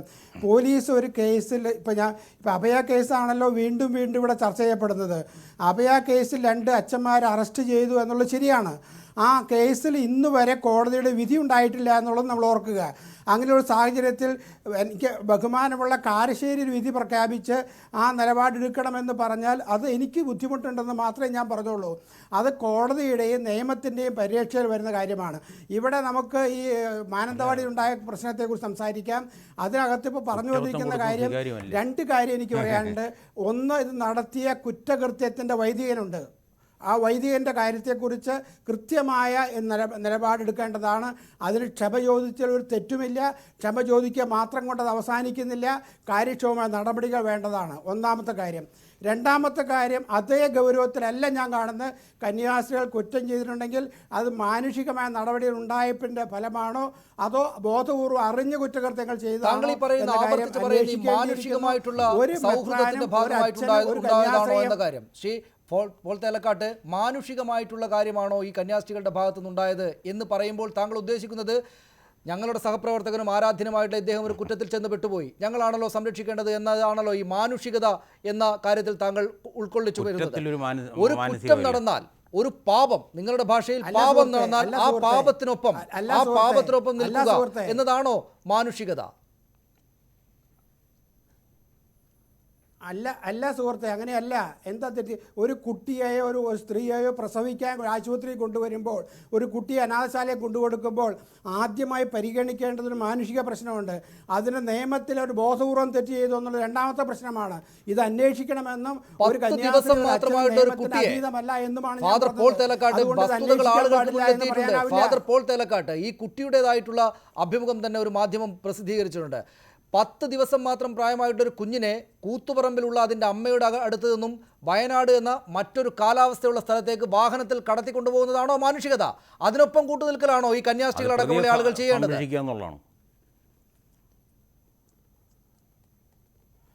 എൻ്റെ സുഹൃത്തെ, എനിക്ക് അത് നിങ്ങളൊരു തീരുമാനമെടുത്തിട്ട് എന്നെക്കൊണ്ട് പറയിപ്പിക്കേണ്ടതുണ്ടോ? ഫാദർ പോൾ തേലക്കാട്ട്, ഞാൻ അങ്ങയോടുള്ള എല്ലാ ബഹുമാനത്തോടും ചോദിക്കുന്നു, ആ പ്രസവം നടന്നത് കൂത്തുപറമ്പിലാണല്ലോ? ആണ്. കൂത്തുപറമ്പിൽ നിന്ന് വയനാട്ടിൽ അനാഥാലയത്തിലേക്കാണല്ലോ ആ കുട്ടി പോയത്. ആ ചുരുങ്ങിയ ദിവസം മാത്രമേ ആയിട്ടുള്ളൂ എന്നതും താങ്കളുടെ മുന്നിലുണ്ടല്ലോ. അതിന് അനുമതി കൊടുക്കുക ആശുപത്രി, അവിടെ ഈ കന്യാസ്ത്രീകൾ എന്നത് എങ്ങനെയാണ് മാനുഷികതയാകുന്നത്? അല്ല, ആ കന്യാസ്ത്രീകൾ ചെയ്തതിൽ മാനുഷികത ഇല്ല എന്ന് നിങ്ങൾ തീരുമാനിച്ചോളൂ, എനിക്ക് വിരോധമില്ല. ഫാദർ പോൾ തേലക്കാട്ട് അങ്ങനെ പറയരുത്. ആരാധ്യനായിട്ട് താങ്കൾ അങ്ങനെ പറയരുത്. ആരാധ്യനും ബഹുമാനനുമായുള്ള ആളായ താങ്കൾ അങ്ങനെ പറയരുത്. അതായത് ഒരു അമ്മയുടെ അടുത്ത് നിന്ന് ഒരു കുട്ടിയെ 10 ദിവസത്തിനകം എടുത്ത് മാറ്റുകയാണ്. ആ അമ്മ മാധ്യമങ്ങളോട് പറയുന്നു, എന്നോട് തൽക്കാലത്തേക്ക് മാറ്റി നിർത്തുന്നു എന്നാണ് ആ കുട്ടിയെ എന്നാണ് പറഞ്ഞത് എന്ന് ആ കുട്ടിയുടെ വാക്കുകൾ അവിടെയുണ്ട്. അത് ശരി, അത് വാക്കാലും ദൃശ്യങ്ങളാലും വന്നതല്ല, അതൊരു അഭിമുഖം മാത്രമായിട്ടാണ്, എഴുത്തിൽ മാത്രമേ അതുള്ളൂ. അതിനെ അവിശ്വസിച്ചാൽ തന്നെയും ഇത് നടന്ന സംഭവമാണല്ലോ. കൂത്തുപറമ്പിലെ ആശുപത്രിയിൽ പ്രസവിക്കുന്നു, നമ്മുടെ മുന്നിൽ തെളിവുണ്ട്. പോയിരിക്കുന്നത് വയനാട്ടിലേക്കാണ്. ആ കൊണ്ടുപോകുന്നത് അമാനുഷികവും ശരിയല്ല, അമാനുഷികമെന്നല്ല, മാനുഷികതയില്ലാത്ത കാര്യമാണ് എന്നത് എന്തുകൊണ്ടാണ് നിങ്ങളുടെ സഭ അതിൻ്റെ കന്യാസ്ത്രീകളെ പഠിപ്പിക്കാത്തത്? അല്ല, ഞാൻ താങ്കളോടൊരു ചോദ്യം ചോദിക്കട്ടെ. ഒരു അനാഥശാലയിലേക്ക് 2 ആളുകൾ കുട്ടികളെ കൊണ്ടുവന്നാൽ ആ കുട്ടിയെ പിന്നെ എന്ത് ചെയ്യണമെന്നാണ് നിങ്ങൾ പറയുന്നത്?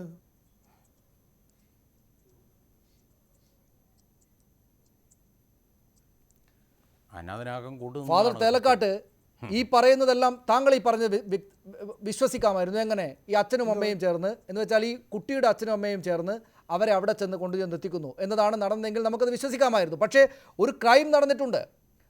ഈ പറയുന്ന, ഞാൻ തെളിവുകൾ അങ്ങോട്ട് വെക്കാം, ഈ പറയുന്ന ശിശുക്ഷേമ സമിതി ആശുപത്രി അധികൃതർ ചെയ്യേണ്ടുന്ന കാര്യങ്ങൾ ചെയ്തിട്ടില്ല എന്നൊരു തെളിവ് അവിടെയുണ്ട്.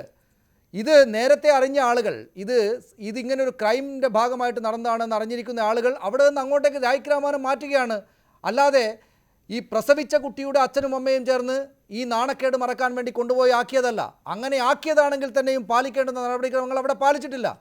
താങ്കളെപ്പോലെ ബഹുമാനം അർഹിക്കുന്ന ഒരാൾ ഇങ്ങനെ കാര്യങ്ങളെ വസ്തുതയില്ലാതെ സംസാരിക്കുന്നത് ശരിയല്ല, ആരെ സംരക്ഷിക്കാനാണെങ്കിലും.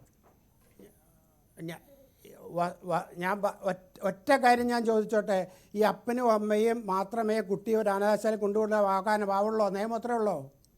അല്ല, അവിടെയാണ് എൻ്റെ പോയിന്റും സർ. അതായത് അവിടെയാണ് എൻ്റെ പോയിന്റും. അച്ഛനും അമ്മയും മാത്രമല്ല ആക്കുന്നത്, ഈ കന്യാസ്ത്രീകളാണ് അങ്ങോട്ട് ചെല്ലുന്നത്, കൊണ്ടുപോകുന്നത്. ഇവിടെ പ്രസവിച്ച കന്യാസ്ത്രീകളുടെയും സഭയുടെയും നേതൃത്വത്തിലുള്ള നിയന്ത്രണത്തിലുള്ള ഈ ആശുപത്രിയിൽ പ്രസവിച്ച ഈ കുഞ്ഞിനെ കന്യാസ്ത്രീകൾ തന്നെ അങ്ങോട്ട് കടത്തുന്നതാണല്ലോ തെറ്റ്. ഈ പറയുന്ന അമ്മയുടെ ഭാഗത്ത് നിന്ന് കയ്യിൽ നിന്ന് മാറ്റിയിട്ട് 20-10 ദിവസത്തിനകം അങ്ങോട്ട് മാറ്റുന്നതിലെ മാനുഷികതയില്ലായ്മ എന്തുകൊണ്ട് സഭ പഠിപ്പിച്ചിട്ടില്ല എന്നാണ് എൻ്റെ ചോദ്യം. വേണ്ട, താങ്കൾ ആ ചോദ്യത്തിന് മറുപടി നൽകേണ്ട. താങ്കളുടെ ഇതൊന്നും ഒരു കാരണം അല്ല, മറുപടി പറയാം. ഇവിടെ വളരെ ഫാദർ തേലക്കാട്ടിനോട്, അച്ഛനോട് എല്ലാ ബഹുമാനവും നിലനിർത്തി പറയാണ്. അച്ഛൻ ഇങ്ങനെ ഇന്ത്യയിലെ ഒരു പരമോന്നത ഏജൻസിയോ അല്ലെങ്കിൽ കേരളത്തിലെ പോലീസോ തെളിവുകളുടെ അടിസ്ഥാനത്തിൽ കണ്ടെത്തി കുറ്റപത്രം കൊടുക്കുന്നു. FIR ഇട്ട കേസിൽ കുറ്റക്കാരനാണെന്ന് സഭ തള്ളിപ്പറയുന്നു, അല്ലെങ്കിൽ ഈ അച്ഛൻ തന്നെ പറയുന്നു. ഈ പരമോന്നത കുറ്റാന്വേഷണ ഏജൻസി 25 വർഷത്തിനിടയിൽ നിരവധി പ്രാവശ്യം എന്താ പറയണ അന്വേഷിച്ച് കുറ്റപത്രം കൊടുത്ത കേസിൽ അതൊന്നും അല്ല അതിൽ നിന്നും ശിക്ഷിച്ചില്ല എന്ന് പറഞ്ഞാൽ കുറ്റപത്രം കൊടുത്ത കേസിനകത്ത് കൃത്യമായി തെളിവോടുകൂടി പറയുകയാണ്. അപ്പം ആ കേസിൽ തള്ളിപ്പറയും. അതോടൊപ്പം തന്നെ ഇവിടെ കേരളത്തിൽ വൈദികർ പ്രതിയായിട്ടുള്ള കേസുകളിൽ ഇരകളോടൊപ്പം ഞങ്ങൾ നിൽക്കുന്നു, സഭ നിൽക്കുന്നു എന്ന് ചേലക്കണ്ടച്ചൻ പറയുന്നത് പച്ചക്കള്ളമാണ്. ഏതെങ്കിലും ഒരു കേസിൽ ആത്മാർത്ഥമായി നിന്നിട്ടുണ്ടെന്ന് തെളിയിക്കാമെങ്കിൽ പൊതുപ്രവർത്തനം നടത്താം. ഇങ്ങനെ പച്ചയ്ക്ക് വന്ന് ചാനൽ വന്ന് ഇങ്ങനെ നുണ പറയരുത്. ഞാൻ തിരിച്ചു വരാം താങ്കളിലേക്ക്. ഫാദർ പോൾ തേലക്കാട്ട്, ഒറ്റ കാര്യം പറഞ്ഞോളൂ. ജോമോന് അഭയ കേസിലുള്ള താല്പര്യമല്ല എൻ്റെ താല്പര്യം. അല്ല, അഭയ കേസിൽ അതങ്ങനെ പറയാൻ പാടില്ല. ഇവിടെ എല്ലാവർക്കും നീതി വേണം. അല്ല, അഭയ കേസിൽ നിങ്ങൾ നീതി വിധിക്കുന്നതിൻ്റെ നിങ്ങളാണോ ഈ രാജ്യത്തെ തീരുമാനം എടുക്കുന്ന ആൾ? നിങ്ങൾക്ക് അഭയക്കേസിൽ തീരുമാനം എടുക്കുന്നതിൽ പറഞ്ഞാൽ എല്ലാവരും അംഗീകരിക്കണം എന്നാണോ? അല്ല, ഈ പ്രതികൾക്കെതിരെ ഈ പറയട്ടെ, അല്ല ഫാദർ ഒരു സെന്റൻസ് എന്നെ കൊണ്ട് പറയാൻ അനുവദിക്കാം. ഒരു സെക്കൻഡ്. MN കാരശ്ശേരി ഇവിടെ പറഞ്ഞു, തൂങ്കുഴി ബിഷപ്പിൻ്റെ കാര്യം പറഞ്ഞു. തൂങ്കുഴി ബിഷപ്പ് അവിടെ നിന്ന് പറഞ്ഞെങ്കിലും അഭയക്കേസിലെ പ്രതികളുടെ കൂടെ നിന്നുകൊണ്ട് തേലക്കാട്ട് ഫാദർ പറഞ്ഞെന്താണെന്നറിയോ, ആ പ്രതികൾക്ക് വേണ്ടി ഈ ഏറ്റവും കൂടുതൽ കോട്ടയത്ത് വന്ന് പ്രസംഗിച്ചിട്ട് പ്രതികൾക്ക് വേണ്ടി പറഞ്ഞ അന്ന് പച്ചയ്ക്ക് പറഞ്ഞ കഥകളൊന്നും എന്നെ കൊണ്ട് ഇപ്പം നിങ്ങളുടെ നിഷ്പക്ഷത നമുക്ക് അറിയാം.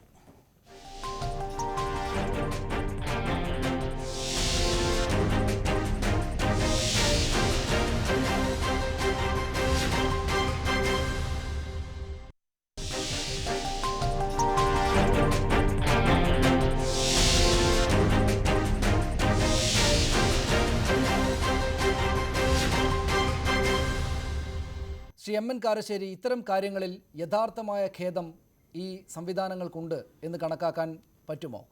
പെട്ടുപോയതുകൊണ്ട്, നിയമ സംവിധാനങ്ങൾക്കകത്ത് ചെന്ന് പെട്ടുപോയതുകൊണ്ട് ഖേദപ്രകടനം നടത്തുന്നു എന്നല്ലാതെ യഥാർത്ഥത്തിൽ ഈ ഇരയായ ആളുകളോട് ആഭിമുഖ്യമുണ്ട് സഭാ നേതൃത്വത്തിന് എന്ന് താങ്കൾക്ക് കണക്കാക്കാൻ പറ്റുന്നുണ്ടോ?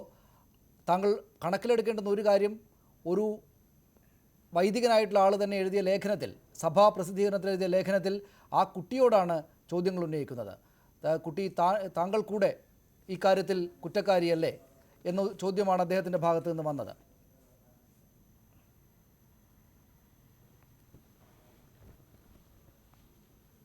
ആ ലേഖനത്തിൻ്റെ പകർപ്പ് ഫേസ്ബുക്കിൽ ഞാൻ വായിച്ചിട്ടുണ്ട്.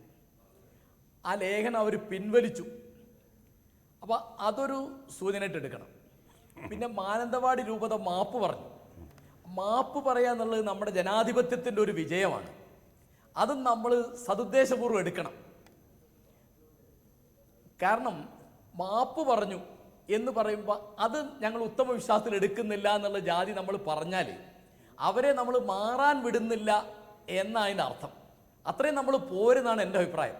ഞാൻ അതുകൊണ്ട് ആ മാസികയിൽ വന്ന ലേഖനം അവർ പിൻവലിച്ചു എന്നുള്ളത് എന്താ കാര്യം വെച്ചാൽ, ഇപ്പോൾ ബലാത്സംഗം നടന്നാൽ അത് പർദ്ദ ഇടാത്തത് കൊണ്ടാണ്, അല്ലെങ്കിൽ അത് പിന്നെ സ്ത്രീകൾ അസമയത്ത് പുറത്തിറങ്ങിയതുകൊണ്ടാണ്, അല്ലെ സ്ത്രീകൾ ഒറ്റയ്ക്ക് നടക്കുന്നതുകൊണ്ടാണ് എന്നൊക്കെ പറയുന്ന ആളുകളാണ് ഈ നാട്ടിലുള്ളത്. അപ്പോൾ ഇരയ്ക്ക് തന്നെയാണ് എല്ലാ കുറ്റവും, ഇര തന്നെയാണ് വീണ്ടും വേട്ടയാടപ്പെടുന്നത് എന്നുള്ളൊരു ദുരവസ്ഥ ഇന്ന് ഇന്ത്യയിൽ മൊത്തത്തിലുണ്ട്, കേരളത്തിൽ വിശേഷിച്ചുണ്ട്. കാരണം എപ്പോഴും നമ്മൾ നോക്കുന്നത് ഈ സ്ത്രീ ഒറ്റയ്ക്കായിരുന്നു, ഏത് സമയത്താണ് പുറത്തിറങ്ങിയത്. അപ്പോൾ സ്ത്രീക്ക് ഒറ്റയ്ക്ക് നടക്കാൻ പാടില്ല, സ്ത്രീക്ക് സമയവും അസമയവും ഉണ്ട്, അതുപോലെ അവൾ വസ്ത്രം എന്ത് ധരിക്കണം എന്നൊക്കെ. അതായത് ഒരു മനുഷ്യജീവിയായിട്ട് നമ്മൾ അവരെ പരിഗണിച്ചിട്ടില്ല. പിന്നെ നമ്മൾ ഈ ചർച്ചയിൽ ആലോചിക്കേണ്ട ഒരു കാര്യം, പെറ്റ് 10 ദിവസം കഴിഞ്ഞ ഒരു കുട്ടിക്ക് ഏറ്റവും മാനുഷികമായി ആവശ്യമുള്ളത് മുലപ്പാലാണ്. മുലപ്പാൽ കൊടുക്കാൻ സാധിക്കുക അതിൻ്റെ പെറ്റ അമ്മയ്ക്കാണ്. അപ്പോൾ അതിൻ്റെ പെറ്റ അമ്മയിൽ നിന്ന് അതിനെ മാറ്റി എന്നുള്ളതാണ് ഏറ്റവും മാനുഷിക വിരുദ്ധമായ പണി. ആ കുഞ്ഞിനെ താങ്കളിലേക്ക് തിരിച്ചു വരാം, താങ്കളിലേക്ക് തന്നെ വരാം തിരിച്ച്. ഇപ്പോൾ മന്ത്രി കെ ശൈലജ ടെലിഫോൺ ലൈനുണ്ട്. ശ്രീമതി കെ ശൈലജ, ഈ നമ്മുടെ സംവിധാനങ്ങൾക്കാകെ തന്നെയും ഇക്കാര്യത്തിൽ പിഴവുണ്ടായിട്ടുണ്ട്. ഉന്നതമായിട്ടുള്ള സ്വാധീനമുള്ള ആളുകൾ ഇതിനെ പലതരത്തിൽ ഈ കുറ്റകൃത്യത്തിൽ നിന്ന് രക്ഷപ്പെടാൻ വേണ്ടിയുള്ള ശ്രമം നടത്തി എന്നതിനുള്ള തെളിവുകളും പോലീസിന് ലഭിച്ചു തുടങ്ങിയിട്ടുണ്ട് എന്നതാണ് വാർത്തകളിൽ കാണുന്നത്. ശിശുക്ഷേമ സമിതിയൊക്കെ നിർബന്ധമായും പാലിക്കേണ്ടുന്ന ചട്ടങ്ങൾ ഇക്കാര്യത്തിൽ പാലിച്ചിട്ടില്ല. കുട്ടിയെ കിട്ടിയതും രേഖപ്പെടുത്തിയതും അതിൻ്റെ സംവിധാനങ്ങൾക്കകത്തുകൂടെ ചട്ടങ്ങളിലൂടെ കടന്നുപോയിട്ട് വേണം അനാഥാലയത്തിനകത്ത് പ്രവേശിപ്പിക്കാൻ എന്നതുപോലുള്ള കാര്യങ്ങളിലും വരുത്തിയിരിക്കുന്ന വീഴ്ച, ഈ ക്രിമിനൽ ആക്ടിനെ മറച്ചുവെക്കാൻ പരമാവധി ശ്രമം ഈ ഭാഗത്ത് നിന്ന് ഉണ്ടായിട്ടുണ്ട് എന്നതാണ്. എന്തുകൊണ്ടാണ് നമ്മുടെ സംവിധാനങ്ങൾ ഇത്തരം ക്രിമിനൽ ആക്ടിന് മുന്നിൽ, ഉന്നതർക്ക് മുന്നിൽ അങ്ങോട്ട് വഴങ്ങിപ്പോകുന്നത്? ഇതില് ശിശുക്ഷേമ സമിതികളുടെ ഭാഗത്ത് ഇത്തരത്തിലുള്ള വീഴ്ച വരുന്നതായിട്ട് പരാതികൾ പൊതുവെ ഉയരാറുണ്ട്. ഇപ്പോഴാണ് വളരെ വ്യക്തമായിട്ട് ഒരു കാര്യത്തെക്കുറിച്ച് പരാതി പുറത്തേക്ക് വന്നിട്ടുള്ളത് നമുക്ക് കാണാൻ സാധിക്കും. ഇതില് മുൻ വർഷങ്ങളിൽ ശിശുക്ഷേമ സമിതികളുടെ പ്രവർത്തനം സുതാര്യമായിരുന്നില്ല, നിയമവിധേയമായിരുന്നില്ല എന്നുള്ളതാണ് ഇപ്പൊ വ്യക്തമായി കൊണ്ടിരിക്കുന്നത്. ഈ ഗവൺമെന്റ് അധികാരത്തിൽ വന്ന ഉടനെ തന്നെ ഈ ശിശുക്ഷേമ സമിതികളുടെ പ്രവർത്തനം നേർവഴിയിലേക്ക് കൊണ്ടുവരുന്നതിന് വേണ്ടി സമിതികൾ പുനഃസംഘടിപ്പിക്കുന്നതിന് വേണ്ടി ആലോചിക്കുകയും അതിന്റെ നടപടികൾ നീക്കുകയും ചെയ്തിട്ടുണ്ട്. ഇതിനാവശ്യമായിട്ടുള്ള സെലക്ട് കമ്മിറ്റി രൂപീകരിക്കേണ്ടതായിട്ടുണ്ടായിരുന്നു. ഞങ്ങൾ അതിനുള്ള നടപടി നീക്കുകയും സെലക്ട് കമ്മിറ്റി രൂപീകരിക്കാനുള്ള എല്ലാ നടപടികളും ഇപ്പൊ പൂർത്തിയായിട്ടുണ്ട്. ജസ്റ്റിസ് കെ ദിനേശൻ ചെയർമാനായിക്കൊണ്ടാണ് ഈ സെലക്ട് കമ്മിറ്റി നിലവിൽ വരാൻ പോകുന്നത്. അതിന് ചെയർമാൻ ആവുന്നതിന് ഇദ്ദേഹത്തിന് ഹൈക്കോടതി ചീഫ് ജസ്റ്റിസിന്റെ അനുമതി കൂടി ആവശ്യമാണെന്നുള്ളതിനാൽ ഹൈക്കോടതി രജിസ്ട്രാർ മുഖേന ഞങ്ങൾ അപേക്ഷ സമർപ്പിച്ചിട്ടാണുള്ളത്. അതിന് വളരെ പെട്ടെന്ന് തന്നെ അനുമതി കിട്ടുമെന്നാണ് ഞങ്ങൾ പ്രതീക്ഷിക്കുന്നത്. ഈ കമ്മിറ്റി നിലവിൽ വന്ന ഉടനെ തന്നെ ശിശുക്ഷേമ സമിതികളെല്ലാം പുനഃസംഘടിപ്പിക്കും. വയനാട്ടിലെ ശിശുക്ഷേമ സമിതിയുടെ ഭാഗത്തു നിന്ന് അതിഗുരുതരമായിട്ടുള്ള വീഴ്ച തന്നെയാണ് ഉണ്ടായിട്ടുള്ളത് എന്നാണ് കാണുന്നത്. ഈ സംഭവം റിപ്പോർട്ട് ചെയ്ത ഉടനെ തന്നെ ഇത് സംബന്ധിച്ച് പ്രാഥമികമായിട്ട് അന്വേഷണം നടത്തുന്നതിന് ഞാൻ ചുമതലപ്പെടുത്തിയിരുന്നു. അവിടുത്തെ DCPOന്റെ നേതൃത്വത്തിൽ ഈ അന്വേഷണം നടക്കുകയും അത് റിപ്പോർട്ട് ഇപ്പോൾ അയക്കുകയും ചെയ്തിട്ടുണ്ട്. അപ്പൊ റിപ്പോർട്ട് കിട്ടുന്ന മുറക്ക് നടപടി സ്വീകരിക്കണമെന്നാണ് തീരുമാനിച്ചത്. ശ്രീമതി ശൈലജ, ഇവിടുത്തെ സംഭവത്തിലാണെങ്കിൽ ഈ സമിതിയുടെ തലപ്പത്തുള്ള ആൾ തന്നെ ഈ കാര്യത്തിൽ ശരിയല്ലാത്ത ഇടപെടൽ നടത്തിയിട്ടില്ലേ എന്ന വിമർശനം പല ഭാഗത്തു നിന്ന് വരുന്നുണ്ട്. തെളിവുകളൊന്നും ഉണ്ടായിട്ടില്ലെങ്കിൽ തന്നെയും ആ കാര്യം കൂടെ അന്വേഷണത്തിന്റെ പരിധിയിലുണ്ട്. അത്തരത്തിൽ ഇത്തരം അതിക്രമങ്ങൾക്ക് അരുനിൽക്കുന്ന ആളുകൾ ഈ ഇത്തരം സമിതികളുടെ തലപ്പത്തേക്ക് വരരുത് എന്ന പൂർണ്ണമായിട്ടുള്ള കാർക്കശ്യബോധം ഉണ്ടാകുമല്ലോ ഇനി അങ്ങോട്ടല്ലേ? ഉറപ്പായിട്ടും ഞാൻ ഇപ്പൊ തന്നെ ഈ പ്രാഥമിക അന്വേഷണത്തിന്റെ ഭാഗമായിട്ട് തന്നെ ഈ സമിതിയുടെ ചെയർമാനായിട്ടുള്ള വൈദികനെയും അതുപോലെ തന്നെ ഇതിൽ അംഗമായിട്ടുള്ള കന്യാസ്ത്രീയെയും പുറത്താക്കാൻ വേണ്ടിയിട്ട് തീരുമാനിച്ചിട്ടുണ്ട്. തിങ്കളാഴ്ചയോടുകൂടി അതിന്റെ ഓർഡർ ഇറങ്ങുന്നതാണ്, തീരുമാനം എടുക്കുന്നതാണ്. ഇപ്പൊ തന്നെ തീരുമാനിച്ചു കഴിഞ്ഞു. രണ്ടാമത്തെ കാര്യം, ഞങ്ങളൊരു ഇത് മാത്രം പോരാ, അവിടെ വിശദമായിട്ടൊരു അന്വേഷണം നടക്കേണ്ടതായിട്ടുണ്ട്. അതിനുവേണ്ടി സോഷ്യൽ ജസ്റ്റിസ് ഡയറക്ടർ നേതൃത്വത്തിൽ joint secretary, law officer, DCPO, അതുപോലെ തന്നെ ഈ ദത്തെടുക്കൽ സംബന്ധിച്ചുള്ള പ്രോഗ്രാം ഓഫീസർ തുടങ്ങിയവർ അംഗങ്ങളായിട്ടൊരു ഉപരിസമിതിയെ ഇപ്പൊ തന്നെ നിശ്ചയിച്ചിട്ടുണ്ട്. ആ സമിതി സമയമെടുത്തുകൊണ്ട് തന്നെ വളരെ വിശദമായിട്ടുള്ള അന്വേഷണം നടത്തും. മറ്റ് ചില സമിതികളെ കുറിച്ച് പരാതികൾ കേൾക്കുന്നുണ്ട്. ആ ശിശുക്ഷേമ സമിതികളെ കുറിച്ച് കൂടി അന്വേഷണം നടത്തണമെന്നാണ് തീരുമാനിച്ചത്. ഇത് മാത്രമല്ല, നിങ്ങൾക്കെല്ലാം ഓർമ്മയുണ്ടായിരിക്കും, വൃദ്ധസദനങ്ങളെ കുറിച്ച്, സ്വകാര്യ വൃദ്ധസദനങ്ങളെ കുറിച്ച് അന്വേഷണം നടത്തുന്നതിന് ബഹുമാനപ്പെട്ട മുഖ്യമന്ത്രി തന്നെ മുൻകൈ എടുത്തുകൊണ്ട് ഒരു ഉപരി കമ്മിറ്റി, ജസ്റ്റിസ് രാമചന്ദ്രൻ നായർ അധ്യക്ഷനായിട്ടുള്ള കമ്മിറ്റി രൂപീകരിച്ച് അതിപ്പോ അന്വേഷണം നടത്തിക്കൊണ്ടിരിക്കുകയാണ്. ഇത്തരത്തിലുള്ള എല്ലാ സ്ഥാപനങ്ങളെ കുറിച്ചും നമ്മൾ വളരെ ഗൗരവമായിട്ട് കാണണം. ഇനി ശിശുക്ഷേമ സമിതി പുനഃസംഘടിപ്പിക്കപ്പെടുമ്പോൾ നിയമാവലികൾ പാലിച്ച് കൃത്യമായിട്ട് കുട്ടികളെ സംരക്ഷിക്കാനുള്ള എല്ലാ നടപടിക്രമങ്ങളും പാലിച്ചുകൊണ്ടത് നടത്തണമെന്നാണ് ആഗ്രഹിക്കുന്നത്. അതിന് ഗവൺമെന്റ് തീർച്ചയായിട്ടും മുൻകൈയെടുക്കും. വളരെ വളരെ നന്ദി ശ്രീമതി KK ശൈലജ ഞങ്ങളോട് സംസാരിച്ചതിന്. ശ്രീ KS ഡേവിഡ് മനഃശാസ്ത്രജ്ഞൻ, അദ്ദേഹം ടെലിഫോണിലാണ്. ശ്രീ KS ഡേവിഡ്, ബ്രഹ്മചര്യം അടിച്ചേൽപ്പിക്കപ്പെടുന്നതാണ് ഇത്തരം അതിക്രമ സംഭവങ്ങളിലേക്ക് നയിക്കുന്നതിലെ പ്രധാനപ്പെട്ട ഒരു സംഗതി എന്നൊരു നിരീക്ഷണം പല ഭാഗത്തു നിന്ന് വന്നിട്ടുണ്ട്. അത് ഈ സംഭവത്തിലും ആപ്ലിക്കബിൾ ആണെന്ന് താങ്കൾക്ക് തോന്നുന്നുണ്ടോ? താങ്കൾ ഒരു പക്ഷേ ഓർക്കുന്നുണ്ടല്ലായിരിക്കും, ഒരു മാടത്തരുവി കൊലക്കേസ് പണ്ട് അവിടെ കേരളത്തിൽ നടന്നു. അത് കത്തോലിക്ക സഭയിൽപ്പെട്ടൊരു വൈദികനായിരുന്നില്ല, കല്യാണം കഴിക്കാവുന്നൊരു വൈദികനായിരുന്നു. അതുപോലെ തന്നെ നേരത്തെ സൂചിപ്പിച്ച പോലെ മുല്ലാക്കന്മാരും ഈ പൂജാരിമാരൊക്കെ ഈ ബലാത്സംഗ കേസിൽ ഇടപെടുന്നത് ലൈംഗിക അരാജകത്വത്തിന്റെ ഒരു അവസ്ഥയിലോട്ട് എത്തുന്നത് ഇതിന്റെ ഒരു ലഭ്യത ഇല്ലാത്തതുകൊണ്ടല്ല. പക്ഷെ എനിക്ക് പറയാനുള്ള ഒരു കാര്യം, ഇവിടെ നേരത്തെ സൂചിപ്പിച്ച കാരാശ്ശേരി മാഷ് സൂചിപ്പിച്ച പോലെ, അതെന്റെ സുഹൃത്താണ്, ഈ മാപ്പ് പറഞ്ഞുകൊണ്ട് പ്രശ്നം തീരുന്നു എന്നാണ്. 2 കൊല്ലമായി മാർപ്പാപ്പ മാപ്പ് പറഞ്ഞുകൊണ്ടിരിക്കുന്നു. എന്നിട്ട് ഈ രാജ്യത്ത് എന്തുണ്ടായി? എന്റെ മറ്റൊരു സുഹൃത്ത്, നമ്മുടെ അച്ഛൻ പറഞ്ഞ പോലെ, ഈ രണ്ട് കേസല്ല, ഇവിടെ യാതൊരു തെളിവുകളും ഇല്ലാതെ ഒരു കോടതിയും വിധിക്കാതെ ഈ മാനന്തവാടിയിലെ അച്ഛനെ സഭയിൽ നിന്ന് പുറത്താക്കി. കോടതിയിൽ ശിക്ഷാ നടപടികൾ ഏറ്റുവാങ്ങുന്ന അഭയ കേസിലെ ആളുകളെ ഇതുവരെ പുറത്താക്കിയിട്ടില്ല. എന്താണ് ഈ 2 നീതി? ഇതാണ് പ്രശ്നം. അഭയ കേസിൽ അങ്ങനെയൊന്നും ഉണ്ടായിട്ടില്ല എന്നാണ്, അങ്ങനെയൊന്നും ഉണ്ടായിട്ടില്ല എന്നാണല്ലോ തേലക്കാട്ടച്ചൻ പറയുന്നത്. ഇവിടെ കുറ്റപത്രം ഇരിക്കുകയാണ്. തേലക്കാട്ടച്ചൻ പറയുന്നത് ശ്രീ KS ഡേവിഡ് കുറ്റമൊന്നും നടന്നിട്ടില്ല എന്നാണല്ലോ. കോടതിയിൽ കേസുള്ളതല്ലേ? ഒരു കോടതിയിൽ കേസ് ചാർജ് ചെയ്തിട്ടുള്ള FIR കൊടുത്തിട്ടുള്ള ആളുകളെ പുറത്താക്കാതെ, ഒരു FIR ഇല്ലാതെ പത്രവാർത്തയുടെ പേരിൽ ഒരു അച്ഛനെ പുറത്താക്കി അവരെ സഭയിൽ നിന്ന് മാറ്റി നിർത്തുന്ന ഇതല്ലേ 2 നീതി? വളരെ വളരെ നന്ദി ശ്രീ KS ഡേവിഡ് ഞങ്ങളോട് സംസാരിച്ചതിന്. ഇവിടെ സനീഷ ഇപ്പം ചേലക്കാട്ട് ഈ അഭയക്കേസിൽ ഇപ്പോൾ ഈ ഇങ്ങനൊരു നിലപാടെടുക്കാൻ കാരണം അദ്ദേഹത്തിൻ്റെ നിലപാട് എന്താണെന്ന് നിങ്ങൾ കേരള സമൂഹം അറിയണം. ഇപ്പോൾ ഇതിലൂടെ പറയാതിരിക്കുന്ന തോതിൽ അദ്ദേഹം ഈ പ്രതിക്ക് ഈ അറസ്റ്റ് ചെയ്തപ്പം പറഞ്ഞത് എന്താണെന്നറിയോ? ഫാദർ തോമസ് കോട്ടൂരിനെ എനിക്ക് നേരിട്ടറിയാം. അദ്ദേഹം ഒരു കോഴിയെ കൊല്ലാൻ പോലും ജീവനില്ലാത്ത ഒരാളാണ്. അദ്ദേഹം കൊല്ലുന്ന ആളല്ല. ഒരു കോഴിയെ പോലും കൊല്ലാത്ത ഒരാളാണോ പിന്നെ അഭയെ കൊല്ലുന്നത് എന്ന് പറഞ്ഞ ഒരാളാണ്. അപ്പോൾ എനിക്ക് പറയാനുള്ളത്, ഫാദർ തോമസ് കോട്ടൂർ കോഴിയെ കൊന്നൊന്നും കേസ് CBIക്ക് മുമ്പിലില്ല. കുറ്റപത്രം കൊടുത്തതിനകത്ത് കോഴിയാണെന്നാണ് കൃത്യമായി പറഞ്ഞത്. സമൂഹത്തിൽ ഏറ്റവും സുരക്ഷിതമെന്ന് കരുതപ്പെടുന്ന സ്ത്രീകൾ മാത്രം താമസിക്കുന്ന ഒരു കോൺവെൻറ്റിൽ രാത്രി കയറി അനാശാസം നടത്തിയതിൻ്റെ പേരിലാണ് അഭയ കണ്ടതിൻ്റെ പേരിലാണ് കൊന്നത്. ഇത് ഈ കോൺവെൻറ്റിൽ മോഷണത്തിന് ചെമ്പ് കടിക്കാൻ ക്രൈംബ്രാഞ്ചും ലോക്കൽ പോലീസും കണ്ടെത്തിയ ഒരു പ്രതി ഈ കൊലപ്പെടുത്തുന്നത് കണ്ടതാണ്. ദൃക്സാക്ഷിയുണ്ട്. 164 പ്രകാരം കോടതിയിൽ വന്ന് മൊഴി കൊടുത്തിട്ടുണ്ട്. അത് കുറ്റപത്രത്തിലുണ്ട്. ദൃക്സാക്ഷി പോലുമുള്ളൊരു കേസിൽ ഈ നിലനിൽക്കുമ്പോൾ കൃത്യമായി കുറ്റപത്രം കൊടുത്തൊരു കേസിൽ പലതവണ അന്വേഷിച്ച് കൃത്യമായി വ്യക്തമാക്കി തെളിവുകളുടെ അടിസ്ഥാനത്തിൽ കണ്ടെത്തിയ ഒരു കേസിനകത്ത് പറയാണ് കേട്ടുകേഴി വെച്ച് അല്ലെങ്കിൽ എഫ്ഐആർ ഇട്ട ഒരു കേസിൽ ശ്രീ ജോമോൻ പുത്തമ്പുരക്കൽ അദ്ദേഹത്തെ കൊണ്ട് അത് സമ്മതിപ്പിച്ചെടുക്കുക സാധ്യമല്ല. അദ്ദേഹം ആ നിലപാട് പിടിച്ചു നിൽക്കുകയാണ്. അതുകൊണ്ട് ഒരു സെന്റൻസും കൂടെ പറയാനൊരു ഉറക്കം അടിച്ചു കിടക്കുന്നവരെ ഉണർത്താൻ പറ്റത്തില്ല. ഫാദർ പോൾ തേലക്കാട്ട് അതിനെക്കുറിച്ച് താങ്കളുടെ മറുപടി എനിക്ക് വേണ്ട. താങ്കൾ ആ നിലപാട് വ്യക്തമാക്കിയിട്ടുണ്ട്. താങ്കൾക്ക് ആ നിലപാടിൽ നിന്ന് മാറാൻ പെട്ടെന്നൊരു ചർച്ച കൊണ്ടാവില്ല എന്ന് എനിക്ക് അറിയുകയും ചെയ്യാം. പക്ഷേ വസ്തുത അവിടെയുണ്ട്. അത് ശ്രീ ജോമോൻ പുത്തമ്പുരക്കൽ പറയുകയും ചെയ്തു. അവിടെ നിൽക്കട്ടെ.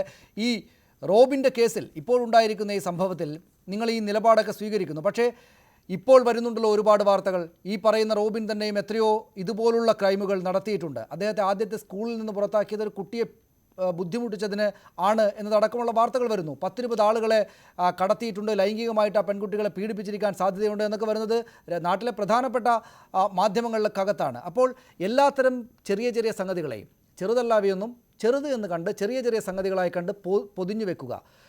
രാജ്യത്തെ പരമോന്നതമായിട്ടുള്ള നീതിപീഠം വരെ എത്തിയിട്ടുള്ള കേസിൽ പോലും നിലപാട് മാറ്റാൻ തയ്യാറല്ല എന്ന നിലപാട് സ്വീകരിക്കുക. ഞങ്ങൾ ഇങ്ങനെയൊക്കെ തന്നെ പോകുമെന്ന് പറയുക. പകൽ വെളിച്ചത്തിൽ പിടിക്കപ്പെട്ടു പോയതുകൊണ്ട് മാത്രം ഞങ്ങളിതാ ഖേദപ്രകടനം നടത്തുന്നുവെന്ന് ഇരക്ക് മുന്നിൽ കരയുക. ഇതുകൊണ്ടൊന്നും ഈ സഭയ്ക്കകത്തെ പ്രശ്നങ്ങൾ അവസാനിപ്പിക്കുകയില്ല. മാർപ്പാപ്പ എന്തൊക്കെ പറഞ്ഞാലും അങ്ങനെയല്ലേ?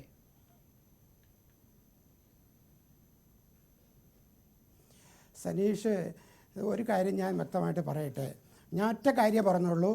അഭയ കേസും ഈ കേസും തമ്മിൽ കൂട്ടിക്കുഴയ്ക്കാൻ എനിക്ക് താല്പര്യമില്ല എന്ന് മാത്രമേ പറഞ്ഞുള്ളൂ. വേണ്ട. ഒരു കാര്യം ഓർക്കുക, സനീഷിന് അങ്ങനെ താല്പര്യമുണ്ടെങ്കിൽ പറഞ്ഞോളൂ. എനിക്ക് പറ്റിയ തെറ്റ് ഒരു കാര്യവും ഞാൻ നീതീകരിക്കാൻ വന്നില്ല. അല്ല, ഞാൻ പറഞ്ഞത് ഞാൻ ഈ പറഞ്ഞ ഇപ്പോൾ ഇവിടെ നിന്നുണ്ടായ കേസിൽ ഒരു നിലപാടും ഞാൻ അതിനെ നീതീകരിച്ചിട്ടില്ല. തെറ്റായിപ്പോയി എന്ന് കൃത്യമായി ഞാൻ പറഞ്ഞിട്ടുണ്ട്. നടപടി വേണമെന്ന് ഞാൻ പറഞ്ഞിട്ടുണ്ട്. ആ നടപടി എടുക്കുന്നതിലോ അതിന് ഫലപ്രദമായ കാര്യങ്ങൾ നടത്തുന്നതിലോ ഒരു അമാന്തവും ഞാൻ പ്രകടിപ്പിച്ചിട്ടില്ല. അത് വേണമെന്ന് ആവർത്തിച്ച് പറഞ്ഞ ഒരു വ്യക്തിയാണ് ഞാൻ. അതിലുള്ള ക്ഷമാപണവും അതിലുള്ള കുറ്റബോധത്തോടുകൂടിയാണ് പറയുന്നത്. പക്ഷേ ഒറ്റ കാര്യം, അത് ഇവിടെ ചിലർക്ക് താല്പര്യമുണ്ട്, ആ താല്പര്യം എനിക്കില്ല എന്ന് മാത്രമേ പറഞ്ഞിട്ടുള്ളൂ. പക്ഷേ അപ്പോൾ തന്നെയും ഈ നടന്നിരിക്കുന്ന ക്രിമിനൽ ആക്ടിവിറ്റികളെ താങ്കൾ ആ ചോദ്യത്തിന് മറുപടി നൽകിയിട്ടില്ല. ഈ റോബിൻ തന്നെയും നേരത്തെ ആരോപണങ്ങളേറ്റ ആളാണ്.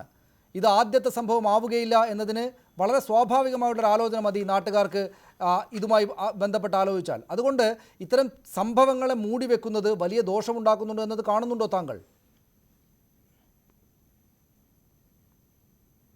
തീർച്ചയായിട്ടും അങ്ങനെ കുറ്റകൃത്യം അദ്ദേഹം ചെയ്തിട്ടുണ്ടെങ്കിൽ അദ്ദേഹത്തിനെതിരെ കർശന നടപടി എടുക്കണം. ഒരു നടപടി എടുക്കണ്ടെന്ന് ഞാൻ പറഞ്ഞില്ലല്ലോ, നടപടി എടുക്കണം. അത് മാത്രം പോരാ, സഭയ്ക്കകത്ത് ഇങ്ങനെയുള്ള കാര്യങ്ങൾ ഉണ്ടാകാതിരിക്കാൻ വേണ്ടി ദീർഘദൃഷ്ടിയോടുകൂടിയുള്ള കാര്യക്ഷമമായ നടപടികൾ ഉണ്ടാകണം. 0 ടോളറൻസ് എന്ന് മാർപ്പാപ്പ പറഞ്ഞിട്ടുണ്ടെങ്കിൽ ആ 0 ടോളറൻസ് പാലിക്കാൻ എല്ലാ രൂപതകളിലെയും കത്തോലിക്കാ സഭയിലെ അംഗങ്ങൾക്കും അധികാരികൾക്കും കടമയുണ്ട്, ഉത്തരവാദിത്വമുണ്ട്. അത് നിർവഹിക്കണമെന്ന് തന്നെയാണ് ഞാൻ പറയുന്നത്. ഫാദർ പോൾ തേലക്കാട്ട്, ദീർഘദൃഷ്ടിയോടെയുള്ള ആ നടപടികളിൽ ബ്രഹ്മചര്യം എന്ന നിർബന്ധമാക്കലിനെ ഒഴിവാക്കി കളയുക എന്നത് കൂടെ ഉണ്ടാകേണ്ടതുണ്ടോ? അത് ഇത്തരം ഘട്ടങ്ങളിലെല്ലാം ചർച്ച ചെയ്യപ്പെടുന്നതാണ്. ശ്രീ എം എൻ കാരശ്ശേരി ആ വിഷയം മുന്നോട്ട് വെച്ചാണ് ചർച്ച തുടങ്ങിയത് തന്നെയും. ബ്രഹ്മചര്യം എന്ന നിർബന്ധിതാവസ്ഥ മനുഷ്യവിരുദ്ധമാണ്. അതിനെ എടുത്ത് നീക്കിക്കളയുന്നത് കൊണ്ട് ഈ പറയുന്ന സഭയ്ക്ക് അകത്തുള്ള പരിശുദ്ധതയ്ക്ക് ഒന്നും സംഭവിക്കുകയില്ല. ഇത്തരം ക്രിമിനൽ ആക്ടിവിറ്റികൾ കുറയുകയാണ് ചെയ്യുക എന്ന നിലപാടിലേക്ക് എപ്പോഴെങ്കിലും എത്താൻ പറ്റുമോ സഭാ നേതൃത്വത്തിന്? സനീഷ്, നല്ല ചോദ്യമാണ് ഇപ്പോൾ എന്നോട് ചോദിച്ചത്. തീർച്ചയായിട്ടും കാരശ്ശേരി പറഞ്ഞ കാര്യവും ഞാൻ ശ്രദ്ധിച്ചതാണ്. എനിക്കതിന് ഉത്തരം പറയാൻ സന്ദർഭം കിട്ടില്ല. തീർച്ചയായിട്ടും ഓരോ കാര്യം ഓർക്കുക, ബ്രഹ്മചര്യം എന്നുള്ളതൊരു ആദർശമാണ്. ഈ ആദർശം പാലിക്കാനുള്ള സ്വാതന്ത്ര്യം വ്യക്തികൾക്കുണ്ട്. അത് പാലിക്കുന്നവർക്ക് അതിന് സ്വാതന്ത്ര്യമുണ്ട്. ആ സ്വാതന്ത്ര്യത്തിൽ നിന്ന് പതനം ഉണ്ടാകുമ്പോൾ നടപടിയെടുക്കുകയും ചെയ്യാം. പക്ഷേ അങ്ങനെ ഒരു ആദർശം വേണ്ട എന്ന് പറയുന്നതിൽ അർത്ഥമില്ല. നിങ്ങളൊക്കെ കുട്ടികളെ പീഡിപ്പിക്കുന്ന പേഡോഫീലിയ എന്ന പ്രശ്നമാണ് ഇവിടെ നമ്മൾ ചർച്ച ചെയ്തത്. യൂറോപ്പിലൊക്കെ വ്യക്തമായ നടപടി നടപടികൾ ഉണ്ടായിട്ടുണ്ട്, പഠനങ്ങൾ ഉണ്ടായിട്ടുണ്ട്. ഈ പേഡോഫീലിയ ഏറ്റവും കൂടുതലുള്ളത് കത്തോലിക്ക വൈദികരിലാണെന്നല്ല പഠനത്തിൻ്റെ അർത്ഥം, അത് ബ്രഹ്മചാരികളിലാണെന്നല്ല അർത്ഥം. പ്രൊട്ടസ്റ്റൻ്റ് വൈദികർ കൂടുതലാണ്, കല്യാണം കഴിച്ച പുരുഷന്മാരിലും ഇതിനേക്കാൾ കൂടുതലുണ്ടെന്ന് ഏത് ആളുകൾക്കും അറിയാം. നമ്മുടെ നാട്ടിൽ അന്വേഷിച്ചാൽ ഇത് അറിയാവുന്നതാണ്. അതുകൊണ്ട് ബ്രഹ്മചര്യം മൂലമാണ് പേഡോഫീലിയ ഉണ്ടാകുന്നത് പറയരുത്. ബ്രഹ്മചര്യം മൂലമല്ല. ബ്രഹ്മചര്യം ഒരു ആദർശമാണ്. ഭാരതത്തിലും എല്ലാ മതങ്ങളിലും ഉണ്ടത്. അത് മുസ്ലിം മതങ്ങളില്ലായിരിക്കാം, പക്ഷേ അതിന് ഉത്തരവാദിത്വമില്ല. പക്ഷേ അങ്ങനെ ഒരു ആദർശത്തിൽ ജീവിക്കാനുള്ള അവകാശമുണ്ട്. ഈ ആദർശം പ്രായോഗികമല്ലെങ്കിൽ അത് അവരുടെ കാര്യമാണ്. അത് കുറ്റകൃത്യങ്ങളുടെ നടപടിയെടുക്കേണ്ടതുമാണ്. ശ്രീ ജോമോൻ പുത്തമ്പുരക്കൽ, കത്തോലിക്ക സഭയിലെ വൈദികർ കല്യാണം കഴിക്കാൻ പാടില്ല എന്ന്, ബ്രഹ്മചാരി ആയിരിക്കണമെന്ന് നിർബന്ധമുണ്ട്. ആ നിർബന്ധത്തിനോട് നല്ലതാണ്, യോജിക്കേണ്ടതാണ്. പിന്നെ കത്തോലിക്ക സഭയിലെ വൈദികരാരെങ്കിലും പള്ളിയിലച്ഛൻ കൊച്ചിൻ്റെ അച്ഛനായാൽ ഏതെങ്കിലും ഒരു അച്ഛനാകാൻ പാടുള്ളൂ എന്ന് കർക്കശമായ നിയമം കത്തോലിക്ക. അപ്പോൾ അങ്ങനെ വരുമ്പോൾ ആ കൊച്ചിൻ്റെ അച്ഛനാകുമ്പോൾ ആ ലോക ഉപേക്ഷിച്ച് അച്ഛൻ്റെ ജീവിതം അവസാനിപ്പിച്ച് കൊച്ചിൻ്റെ അച്ഛനാകാൻ പോകാൻ എല്ലാവർക്കും സ്വാതന്ത്ര്യമുണ്ട്. ബിഷപ്പ് വളരെ നന്ദി ശ്രീ ജോമോൻ പുത്തമ്പുരക്കൽ. ഫാദർ പോൾ തേലക്കാട്ട്, താങ്കൾ കൈ ഉയർത്തി, എന്താണ്? അതായത് ജോമോൻ പറഞ്ഞത് വളരെ ശരിയാണ്. കത്തോലിക്ക സഭയിൽ എല്ലാ അച്ഛന്മാർക്കും കർശനമായ ബ്രഹ്മചര്യം ആവശ്യമാണ്, നിയമമില്ല. പൗരസ്ത്യ സഭയിൽ പലതിലും വിവാഹിതരായ വൈദികരുണ്ട്. അപ്പോൾ അങ്ങനെയുള്ളവർക്ക് നിയമമില്ല. അങ്ങനെ നിയമം ഉള്ളിടത്ത് പാലിക്കാനുള്ള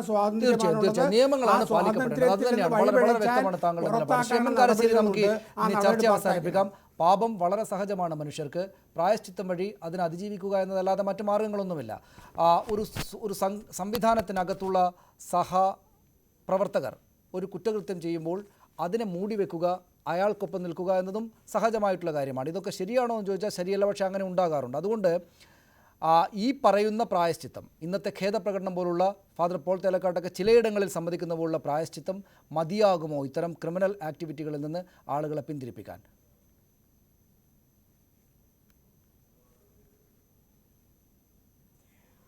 ഒരു പ്രധാന കാര്യം ഞാൻ പറയാൻ വന്നത്, മന്ത്രി വന്നതുകൊണ്ട് മുടങ്ങിപ്പോയി. എന്താണെന്ന് വിചാരിച്ചാൽ, ആ കുട്ടിയെ അവിടുന്ന് 10-ാം ദിവസം കൂത്തുപറമ്പെന്ന് വയനാട്ടിലേക്ക് മാറ്റിയതിൽ വലിയൊരു നിയമപ്രശ്നം ഉണ്ടാവാൻ സാധ്യതയുണ്ട്. എന്ന് വെച്ചാൽ ആ കുട്ടിയെ മാറ്റിക്കളഞ്ഞാൽ DNA ടെസ്റ്റിൽ ഫാദർ റോബിൻ്റെ കുട്ടിയല്ല എന്ന് തെളിയും. അപ്പോൾ ഞാൻ നേരത്തെ നടത്തിയ കുറ്റസമ്മതം പോലീസിൻ്റെ സമ്മർദ്ദം കൊണ്ട് മർദ്ദനം പേടിച്ച് നടത്തിയെന്ന് അദ്ദേഹം പറഞ്ഞാൽ അദ്ദേഹം രക്ഷപ്പെട്ടു പോകും. അപ്പോൾ കുട്ടിയെ മാറ്റുക എന്നുള്ളത് വലിയൊരു നിയമപ്രശ്നമാണ്. അത് നമ്മൾ ഈ സമയത്ത് ഓർമ്മിക്കേണ്ടതാണ്. പിന്നെ ഇതിൻ്റെയൊക്കെ പരിഹാരം എന്ന് പറയുന്നത് തീർച്ചയായിട്ടും ആ മാപ്പപേക്ഷയെ ബഹുമാനിക്കുന്ന ഒരാളാണ് ഞാൻ. കാരണം ആളുകൾ മാറുന്നു, സഭകൾ മാറുന്നു. ഇത് ജനാധിപത്യത്തിൻ്റെ സമ്മർദ്ദത്തിന് വിധേയമായി സഭ മാറുന്നതിൻ്റെ ഒരു ലക്ഷണമാണ്. കുറ്റകൃത്യം ചെയ്യുന്ന മുസ്ലിയാരാണെങ്കിലും പള്ളിയിലച്ചനാണെങ്കിലും പൂജാരിയാണെങ്കിലും വിശ്വാസികൾ അതിൻ്റെ കൂടെ നിൽക്കാതിരിക്കുക എന്നുള്ളത് മാത്രമാണ് ഇതിൻ്റെ പരിഹാരം എന്ന് ഞാൻ വിചാരിക്കുന്നു. വളരെ നന്ദി ശ്രീ എം എൻ കാരശ്ശേരി, ഒപ്പം ശ്രീ ജോമോൻ പുത്തമ്പുരക്കൽ, ഫാദർ പോൾ തേലക്കാട്ട് ഈ ചർച്ചയിൽ പങ്കെടുത്തതിന്. ശ്രീ കെ എസ് ഡേവിഡിന് ടെലിഫോണിലെത്തിയതിനും നന്ദി. ഈ ഖേദപ്രകടനം നമുക്ക് മുന്നിലുണ്ട്, പക്ഷേ അതിനു മുമ്പ് നടത്തിയ അതിക്രമങ്ങൾക്ക് അരുനിന്നിട്ടുണ്ട് ചില ആളുകളെങ്കിലും എന്ന തോന്നലുള്ളതുകൊണ്ട് ഖേദപ്രകടനത്തെ പോലും സംശയിക്കേണ്ടെന്ന സാഹചര്യമുണ്ട് എന്ന് പറഞ്ഞു വെക്കാതെ ഈ ചർച്ച പൂർണ്ണമാവുകയില്ല. വളരെ നന്ദി ഈ ചർച്ചയിൽ പങ്കെടുത്തതിന് അതിഥികൾക്ക്. പ്രൈം ഡിബേറ്റ് പൂർണ്ണമാവുന്നതിന് മുമ്പ് പ്രധാന വാർത്തകളിലേക്ക് എത്തിക്കാം. കൊട്ടിയൂർ കേസിൽ കന്യാസ്ത്രീകളും ഡോക്ടറുമടക്കം 8 പേർക്കെതിരെ പോക്സോ നിയമപ്രകാരം കേസ്. കൂടുതൽ അറസ്റ്റിന് സാധ്യത. സംഭവത്തിൽ മാപ്പ് ചോദിച്ച് മാനന്തവാടി രൂപത. വയനാട് ശിശുക്ഷേമ സമിതി ഗുരുതര വീഴ്ച വരുത്തിയെന്ന് കണ്ടെത്തൽ. വയനാട് ശിശുക്ഷേമ സമിതി ചെയർമാനെ പുറത്താക്കുമെന്ന് മന്ത്രി കെ ശൈലജ.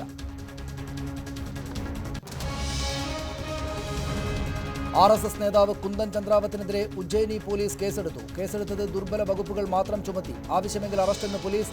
കേസ് പരിഹാസ്യമെന്ന് സീതാറാം യെച്ചൂരി. UAPയെ ചുമത്തേണ്ട കേസെന്ന് കോടിയേരി. മുഖ്യമന്ത്രിയുടെ സുരക്ഷ കൂട്ടി.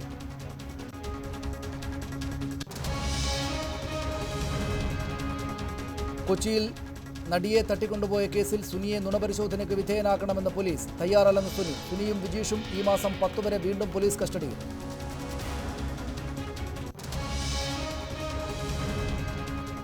നാസിക്കിൽ മരിച്ച സൈനികൻ റോയി മാത്യുവിന് നാടിന്റെ അന്ത്യാഞ്ജലി. മൃതദേഹം മെഡിക്കൽ കോളേജിൽ വീണ്ടും പോസ്റ്റ്മോർട്ടം ചെയ്തു. മരണകാരണം അറിയും വരെ നിയമ പോരാട്ടമെന്ന് ബന്ധുക്കൾ.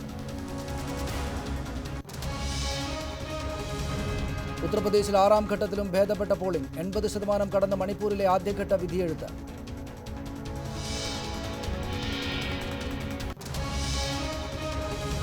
പ്രൈം ഡിബേറ്റ് പൂർണ്ണമാകുന്നു. നമസ്കാരം.